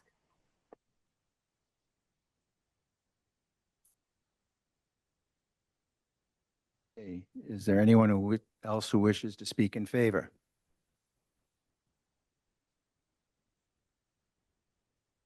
Anyone who wishes to speak in opposition? Seeing none. Did we get any communications, Madam Clerk? No. Questions from the council? Councilor Benson. Thank you. To Warden Visnick. Question about specifically for the $100 late fee. Why specifically July 15th? Why that date? So we typically see commercial harvesters, they have their application period is the month of June. Okay, yeah. The end of June with Fiesta and then 4th of July, we get a lot of messages on July 1st or 2nd, whatever that first business day of July is, of panicked harvesters who just forgot to get their application in on time or didn't realize that the last business day in June wasn't the 30th. And that's a hard time of year to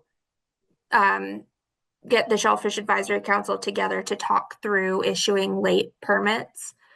So the Shellfish Advisory Commission decided that a 15-day window after the original application period would give enough time for the few harvesters that just didn't get their permit application in on time to get that together. We typically don't see any other late permits come in any later than the first couple of days in July.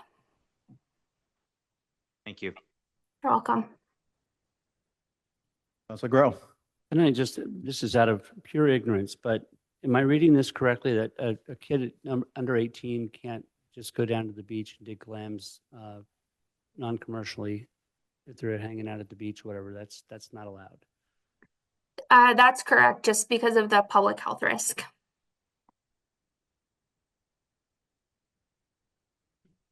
Anyone else? All right, Rebecca, I'm going to be a little thorn here. The no person under 18, that's going to really restrict almost any high school kids who are trying to, and the state allows you, as long as you have a state ID and you have permission, if you're enrolled in school, you have permission from the school, correct? You have permission from the parent, and you have to have, also have to have a work order or a work permit. Okay, so no, because they're self-employed. But the state's 14, and you have to have an ID. So I'm inclined not to agree with having no person under 18 when the state allows it to go 14.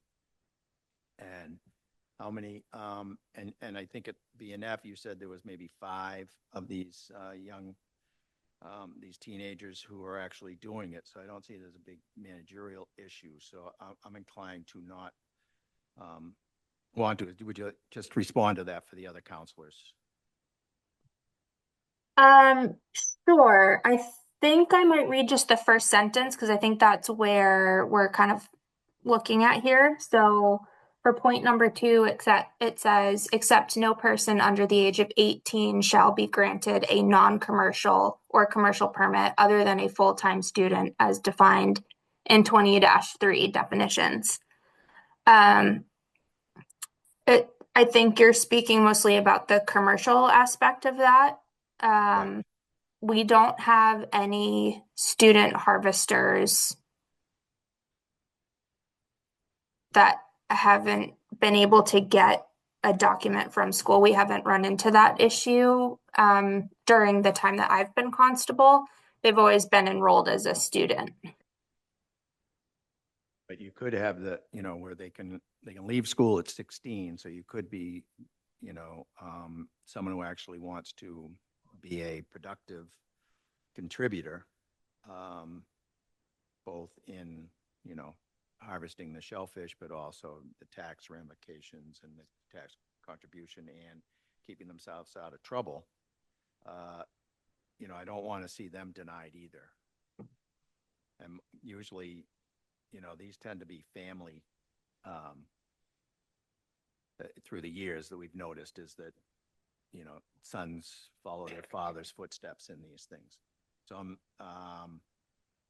anyway, I just wanted to give you an opportunity before I made my argument before the rest of the counselors to say, that that's a bad idea to allow them to be able to harvest shellfish.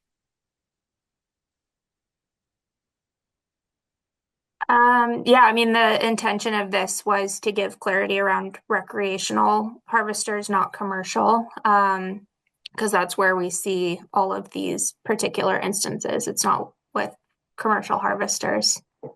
So if we just, in that first line, eliminate commercial permit, and then probably also other than full-time student, if we eliminated everything in that first sentence from non-commercial and just put the period at the end of non-commercial and then kept everything there, would that be acceptable? Yeah, I think that would work. Okay, great, thanks. I'll make that amendment after the motion. Anyone else have questions? All right, I'm going to close the public hearing. And Councilor Nolan, would you please read the amendment? On a motion by Councilor Majota, seconded by Councilor Gross, the Ordinance Administration Committee voted 3 in favor, 0 opposed to amend the Chapter 20 Shellfish, Sea Worms, and Eels, Section 2020, required generally in Section 2029 fees as follows. Section 2020 required generally. Renumber the first paragraph 1. Add a new second paragraph 2. Except no person under the age of 18 shall be granted a non-commercial or commercial permit other than a full-time student as defined in Section 20-3 definitions. However, any person under the age of 18 may dig or take shellfish, sea worms, or eels within the city for non-commercial purposes under the supervision of and with the presence or within a reasonable distance of a person who has been issued a permit under Section 2022. The supervising permit holder shall be responsible for the underage person's compliance with the provisions under this chapter and the laws of the Commonwealth pertaining to the taking of shellfish. The amount taken by supervising permit holder and the underage person combined shall not exceed the limits set forth in Section 20-30. Section 20-29 fees. Add 4. For the above resident commercial shellfish sea worm permits, all applications shall be due by June 30th. A late fee of $100 shall be assessed to any applicant submitting materials after June 30th. Deadline in between July 1st and July 15th. No application shall be accepted and no permits issued after July 15th, following the expiration of this late period on July 15th. No further applications shall be accepted for any reason. Renumber 4 through 12 to 5 to 13. Did I so move? Second. And did you say second? No, Councilor Grow. Moved by Councilor Nolan, seconded by Councilor Grow. Discussion. I'd like to make an amendment. In the first paragraph, I would like to delete commercial, leave permit, and then delete other than full-time student as defined in sections 20-3 definitions. And I so Second. moved. All right, discussion on the amendment. Councilor Grow. I have no problem with the amendment. I just want to make sure I understand that what this is basically saying is that nobody under 18 can harvest clams and sea worms without an adult having a non-commercial or commercial license attached to it? Non-commercial. Non-commercial. So they can't do it if they couldn't work for their dad as a non-commercial, I don't believe as a so. commercial person. No, they can't work under their parents' commercial permit. Is that correct, Rebecca? Right, every harvester needs their own permit. So somebody who's 16, whose father's a clammer, can't get a commercial. They can. They can now. Yeah, okay, that's good. That's Yeah. what I wanted to hear. Yeah. Thank you. That was what the amendment was about. Any other discussion? I just want to clarify for the minutes that I'm understanding what the amendment is. It's going to read, except no person under the age of 18 shall be granted a non-commercial permit. Thank you. All right, all those in favor? Aye. Opposed? Ayes have it, 8-0, one absent. Needed to vote on the amendment. Oh, that was on the amendment. That was on the amendment. Now the main motion. Who seconded the amendment? You did You did? really fast too.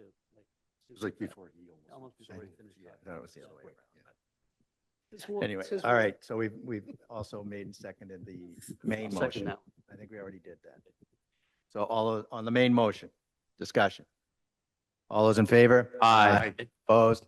Ayes have it, 8-0, one absent. Thank you, Rebecca. Thank you for Thank you. this. Good evening, everyone. These were good additions. Thank you. Thank you. Good that they have that 2 week. All right, next up, Madam Clerk. Public hearing 2026, number 14, communication from Gloucester Taxi and Livery Service, Inc. regarding fare increase and amendment to GCO Chapter 25, Vehicles for Hire. Anyone want to speak in favor? Oh, open the public hearing. Thank you. And anyone who wishes to speak in favor?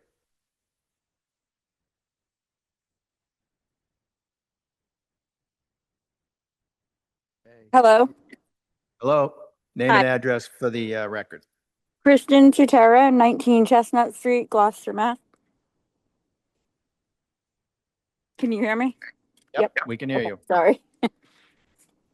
Okay, my mother is the owner of Gloucester Taxi. We have been operating for 3 years. We've never increased our cab fares, and this time our expenses have increased like tremendously, especially in the past year. So we were hoping to increase the initial cab fare and the every, I think, 1/8 mile. It's only to basically cover the cost. It's not really gonna give us a profit, but we don't wanna raise the cost too high because of all our customers are really not well off, and we have a lot of elderly, a lot of people that just depend on us for getting to work, getting home from bars at night. We have a lot of accounts with the food pantry, the hospital, the shelter, where they can call and we give people rides, and then we just charge them at the end of the month. So it's a big service to the city, and without increasing our fares, I don't think we can stay open. Okay, thank you. Anyone else would like to speak in favor? Anyone who would like to speak in opposition?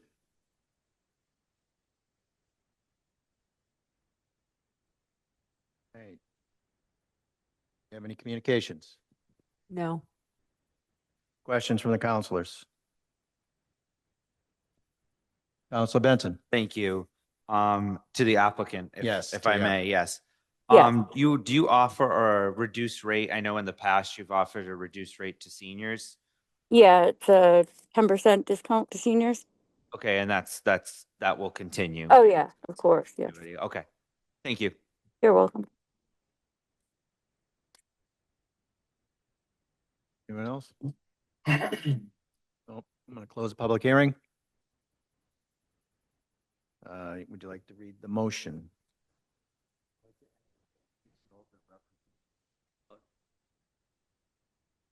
Sorry.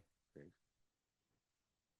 Please note that the references to section 2575A4 prescribed was referenced in error, and a no vote was taken pertaining to that section. It will be amended as a friendly amendment when the committee recommendation is read. A separate vote is not needed for this friendly amendment. On a motion by Councilor Majota, seconded by Councilor Gross, the Ordinance and Administration Committee voted 3 in favor, 0 opposed to amend Chapter 25, Vehicles for Hire, Division 4, Taxi Cab Fares, Section 2575A1, prescribed in Section 2575A4, prescribed as follows. For the first flag drop, the rate is delete 450, add 475.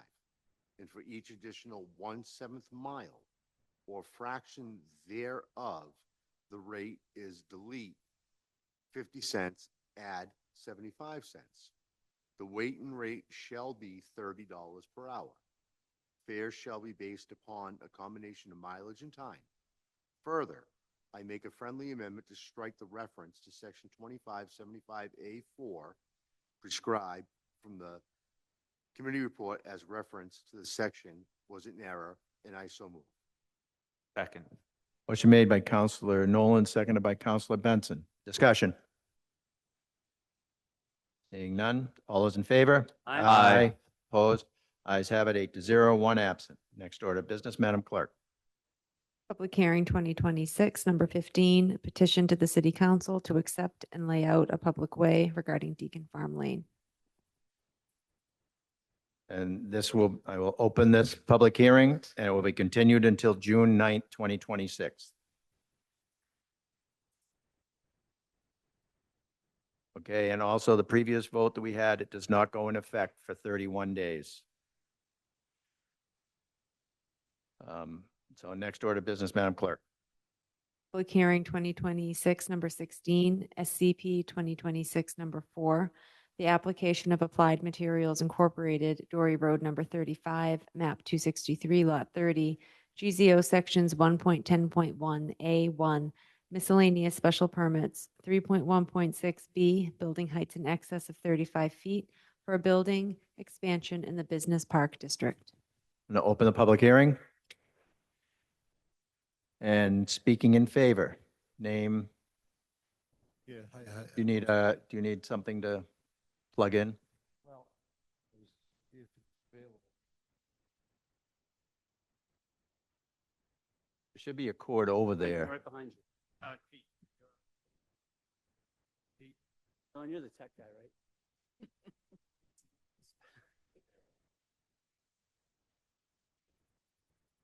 Who's in the AV club?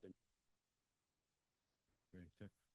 Firstly, thank you so much for hearing us tonight.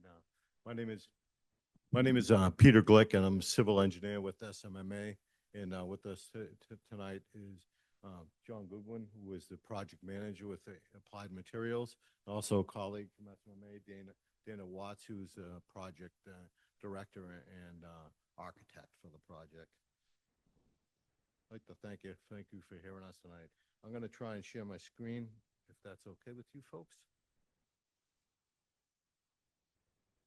Right into that mic. Yeah, hold on 1 second.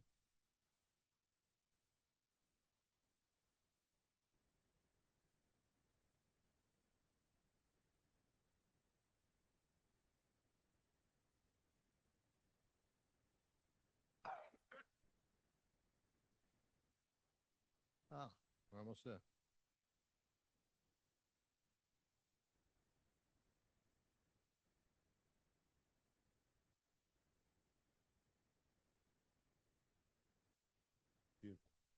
We're in front of you tonight for a special permit pursuant to ordinance 3.16 for building heights in excess of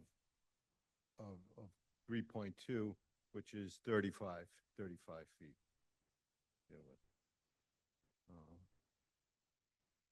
We're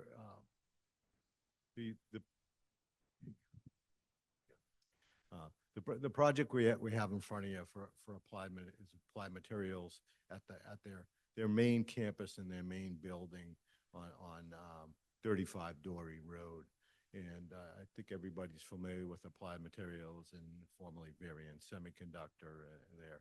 And the building was built in 1978 is when Varian first took over first built the building and built it in phases. And this new addition to the building is the largest project in that Varian or Applied Materials has taken on since the conception of the building. They're very excited. It's a 3-story building addition that's going to house engineering and manufacturing and all the support functions for the manufacturing of the semiconductor tools that go in there.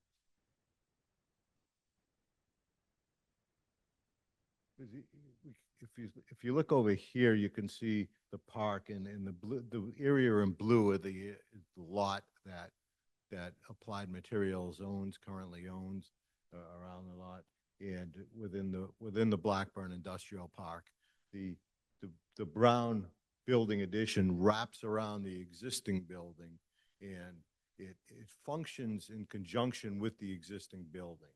That piece of the building that protrudes out there, that the new building wraps around, is a clean room in the existing building, clean room manufacturing for tools. And the intention is that that floor there will line up with the floor of the proposed building addition. That middle floor that I'll discuss of these 3 levels is the manufacturing and fabrication part of the building addition. And it's critical that those align, those 2 buildings align. And why that's unique for this project is that that drives the elevation of the building floor below it, which is level 1, which is support systems for that second floor. And on top of that floor, the top floor, that's where there will be engineering services and stations, and where the engineers will have their offices that will be working down below as well. So they'll have places to go in the manufacturing. And that's where this 3-level sandwich comes apart, and that's how it's driven at this building height. This is just a image of what the building will look like. Again, it wraps around the existing building. It's 3 levels. Dana will discuss the building in detail and the architecture of it. I just wanted to show a quick little visual of the building and tell you how we got the building height. The building height was developed by it's defined in the zoning bylaws as the existing grade at the corners of where the proposed building is going. So we calculated the existing grade of the ground around at each one of the corners of the existing building, and then we came up with an elevation of 160.17. And the proposed building elevation, again defined by the city bylaws, city definitions, is the top of the parapet of the building, and that's at 211. So that gives us a building height of 50.9 feet, which is above the allowable amount in this particular business park district, which is 40 feet. That's right there. As far as other dimensional requirements and other zoning requirements, the plan meets all the other dimensional and required zoning items for the site as far as setbacks and the lot itself, or lot area there. This is the first floor, well, actually the level 1 of the building, and Dana is going to explain a little bit of what's happening in these additions, and again the uniqueness of where that second level, which is manufacturing, needs to line up with that level in the existing building. Thank you, Peter. Thank you, Council. As you can see on screen, and as Peter described, this is fundamentally the ground floor level. The grade of the site around the left-hand side and across the top is existing and will fundamentally remain without any great change. Dory Road actually comes into the site right at the upper left-hand corner of the building, and the site now currently splits with a driveway going down along the north side of the building to the visitor parking and employee parking, and then a roadway coming down the left-hand side of this building, which leads to the service area and the back of the campus. As Peter said, this floor is pretty much all utility type services. There are 3 large areas: upper left corner, upper right corner, and center of the bottom leg of the L. These will be utilized by Applied as they're known as sub-fabrication areas. Basically, all of the tools that they manufacture that will be on the floor above require support equipment that in a normal semiconductor operation is usually put on a lower floor. So the whole idea here is to make this building, since a big portion of this building is customer demonstration, to make it look, feel, and operate like a traditional semiconductor fab, so that their customers can understand how the tools would work, what would be on the process floor actually making chips, what would be down below supporting that equipment. The several small rooms in and about the centers and around the edges are the building utility rooms, the main electric rooms, the emergency electric rooms, water service, chillers and for cooling, and other mechanical and IT services down along the spine. This level will have an entrance for employees on the far left-hand side, about a third of the way down the left-hand side. There'll be a security station there to check people in, a small lobby, 2 elevators, 3 stairs. Moving up to the process level, this is where their tools will actually be placed in clean rooms that, again, replicate or are very similar to what their customers use in the manufacturing process. So you can see 3 large areas. One is for demonstration of Applied's equipment to their customers. The one in the lower left-hand corner is for engineering, where Applied helps their customers to figure out different ways of using the tool in the manufacturing process, figure out continuous improvements that might be included in, subsequent generations of the tool. And then in the upper right-hand corner is what is known as the applications lab. So all of the customer and testing of these tools, if they actually work on wafers, silicon wafers, and then those are taken to applications where it's actually verified that the tool is doing what it should be doing and doing what it was promised to do. And then finally, on the third level, this will be an office level for the engineers and the demonstration teams at Applied. The upper right-hand corner is a suite for the demonstration.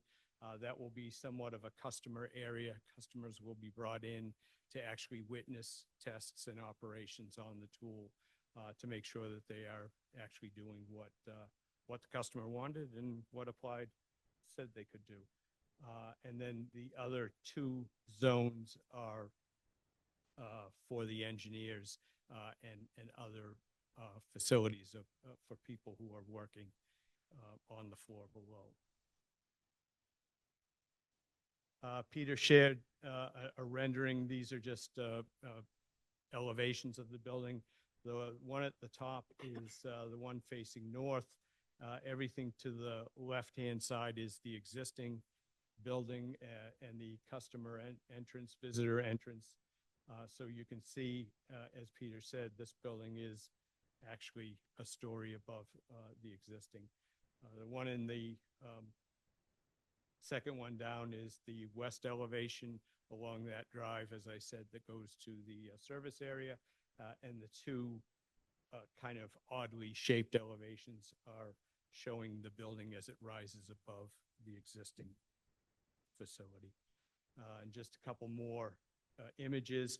The architecture that we've chosen for this project is fundamentally an insulated metal panel. It will have different coloration, different rhythm. We're offsetting that with windows at the office level and stair towers.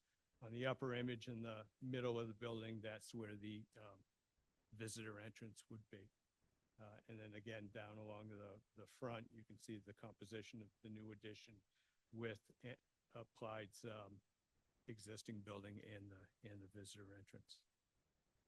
And I think that's it. Yeah.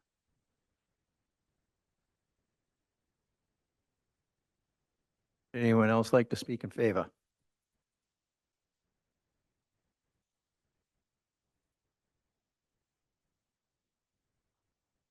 none. Anyone who would wish to speak in opposition? Nope. Do we have any communications, Madam Clerk? No, we don't. Questions from the councilors?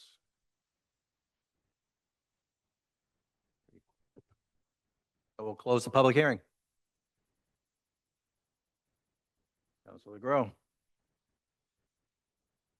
On a motion of Councilor Benson, seconded by Councilor Kimberly, the Planning and Development Committee voted 3 in favor, 0 opposed, to recommend that on the basis of the application submitted along with the plans and elevations dated April 8th, 2026, 8 plans for 35 Dory Road titled Cover Sheet, Existing Conditions Plan, Layout and Materials Plan A101, A102, A103, A201, and A202 submitted to the clerk on April 8th, 2026, incorporated herein, City Council grant to Applied Materials Incorporated a special permit, Special Council Permit 2026-004 for the property located at Dory Road, number 35, Assessors Map 263, Lot 30, located in the Business Park Zoning District pursuant to the Gloucester Zoning Ordinance pursuant 3.1.6B, building heights in excess of 35 feet for number 35 Dory Road to maintain its existing height 50.9 feet to expand the current building.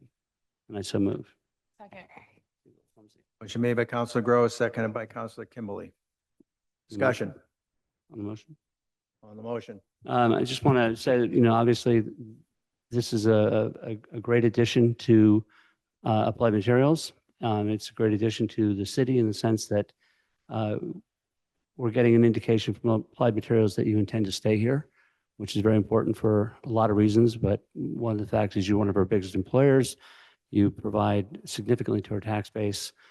Between this expansion and the coming expansion at 11 Dory Road, you're making an investment to stay in Gloucester, which I think is great news for us. Between you and Gorton's, we've got fish and chips all sorted out. I would just also like to make a quick point. You're gonna gavel me out. Is to appreciate Applied Materials as a corporate partner in the community and your willingness to be a part of the community. Some businesses move into a community or they're part of a community, but they're not part of the community. Applied Materials does that in spades, and I really appreciate that. And I will be supporting this application. Anyone else? Councilor Benson. Thank you. Not to repeat what has already been said, but I, again, really do appreciate this and am supportive of this. And I appreciate all the investment that you've given to this community, the commitment to this community, and hopefully the growth of this commitment. And I'm reminded of a young, he's in high school now. He wants to go into engineering, and he was like, what jobs are going to be available if I want to come back to Gloucester after college? This is an opportunity, and I want to thank you for that.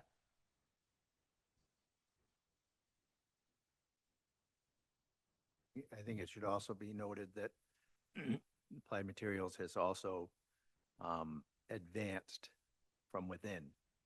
People who started at the ground floor have been moved steadily upwardly within their organization, which has really been helpful for our working force.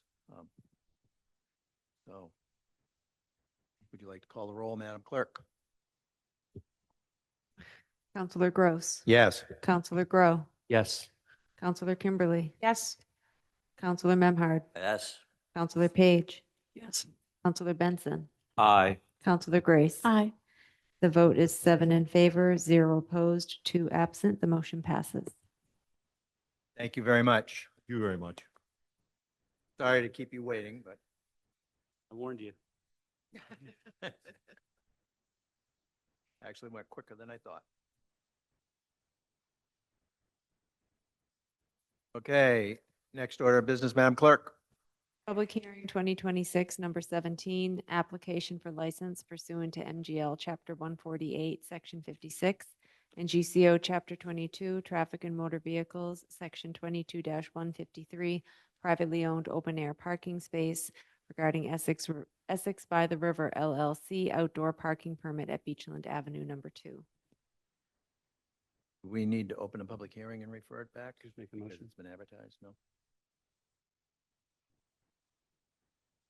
Okay, so this is going to be referred back for further review. We There's need a no- motion for that. No, I don't think so. We need a motion? It Can. Move to you have refer to. back to B&D. To P&D. B&D for further review. Yeah. Okay, do we have a second? Second. Motion to refer back to P&D by Counselor Groves, seconded by Counselor Kimberly. Discussion? All those in favor? Aye. Opposed? Ayes have it, 7-0, 2 absent. Next order of business, Madam Clerk. Counselor's request to the mayor. Counselor Rowe. I didn't see it in the budget, but I would like to get a response on the issue of the veterans and senior tax rebate program. I know this will offer seniors and vets the opportunity to contribute to the community in exchange for tax abatement, and I think we really need to be tapping that as a resource for the community. Counselor Kimberly. I have none, thank you. Counselor Memard. Thank you. Two matters. The first, just members of Ward 1 and people passing through Ward 1 are aware that the city and National Grid are engaged in a extensive repaving process, which is causing a lot of disruption in the neighborhood. And it's scheduled to be wrapped up this week. And I appreciate everybody's forbearance with that, and we'll look forward to the new sidewalks, new roadways, all the improvements that this long-term investment in infrastructure has entailed, and we'll get it done before summer. The second point is simply to remind everyone that tomorrow we start our budget review session at 9 o'clock in the Harbor Master's office. Tomorrow we'll be reviewing inspectional services, licensing board, ZBA, police, parking, animal control, veteran services, city clerk, registration, city council, library, health department, human resources, workers' comp, unemployment, Medicare, purchasing, auditor, and IT. And then there'll be a subsequent full-day meeting following Wednesday reviewing the other remaining departments' budgets. And I invite everyone to join us either online or in person at the Harbor Master's office to contribute to that discussion and review. Thank you. Counselor Page. Thank you. I'd like to bring to the attention, there has been an award, a grant award by NOAA through Northeast Regional Ocean Council to Town Green with the City of Gloucester for a nature-based, this is technical assistance grant for a nature-based solution for protecting Good Harbor Beach. I'd also like to find out from the administration when, I'd like to request when the administration signs letters of support for any kind of group or project or particularly grant money outside the city, that may come in front of the city council just for information only. We don't have any knowledge of these actions.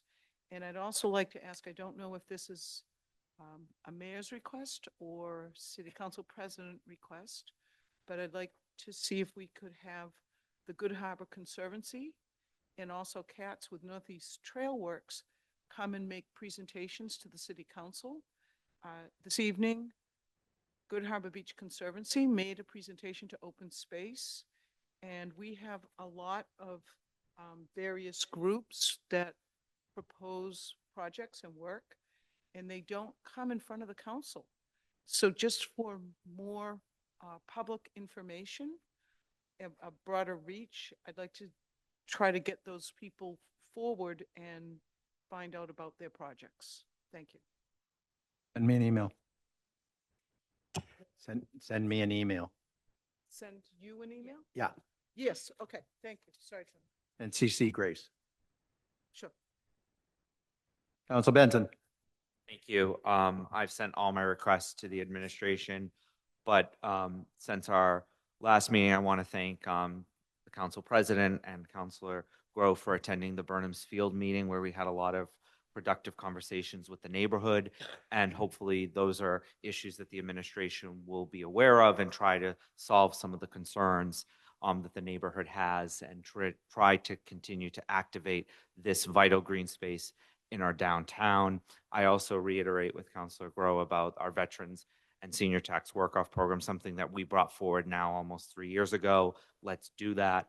And I think just a reminder, as we get into the budget season, I'm reminded of the needs that we have. And I think we all need to be thinking about this, is we need to grow as a community. We need to economically grow. And we need to find ways to build more commercial space in this community, as we saw from the presentation from the DPW director saying only 2.5% growth. We are not growing as a community, and we are in real danger going forward beyond just this fiscal year, but beyond. And I think we all need to be thinking about what ways can we promote more growth, more businesses coming in for this community. Thank you. Councilor Grace. Sorry. Worries. Thank you. Yeah, just to reiterate what my colleagues have said, I just encourage people to pay attention and during this budget process. I know it's difficult for people to tune in during a workday, but all of this is recorded. You can watch the recordings at any point in time, so that you can gain understanding and knowledge about how it all works. And I would also encourage people to communicate with your city councilors. We're not the enemy. Attacking people on social media does not solve anything. Communication, however, does. And we may not always have the answers that you're looking for, but we always do try. So thank you. Councilor Grow would like to revisit his time.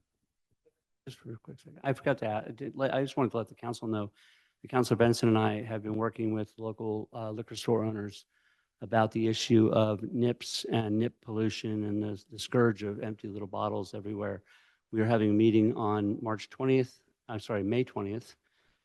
with them to talk about the option of them coming up with a solution to the problem, as opposed to a potential overall ban of nip sales in the city. So we're hopeful on the 20th that we'll hear a feasible, sustainable, and viable solution to nip generated garbage throughout the city.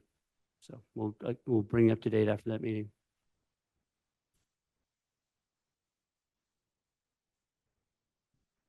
I'll entertain a motion to adjourn. Moved. Second. Say that in the microphone, please. So moved. Motion made by Councilor Grow, seconded by Councilor Page. All those in favor? Aye. Opposed? Ayes have it, 7-0.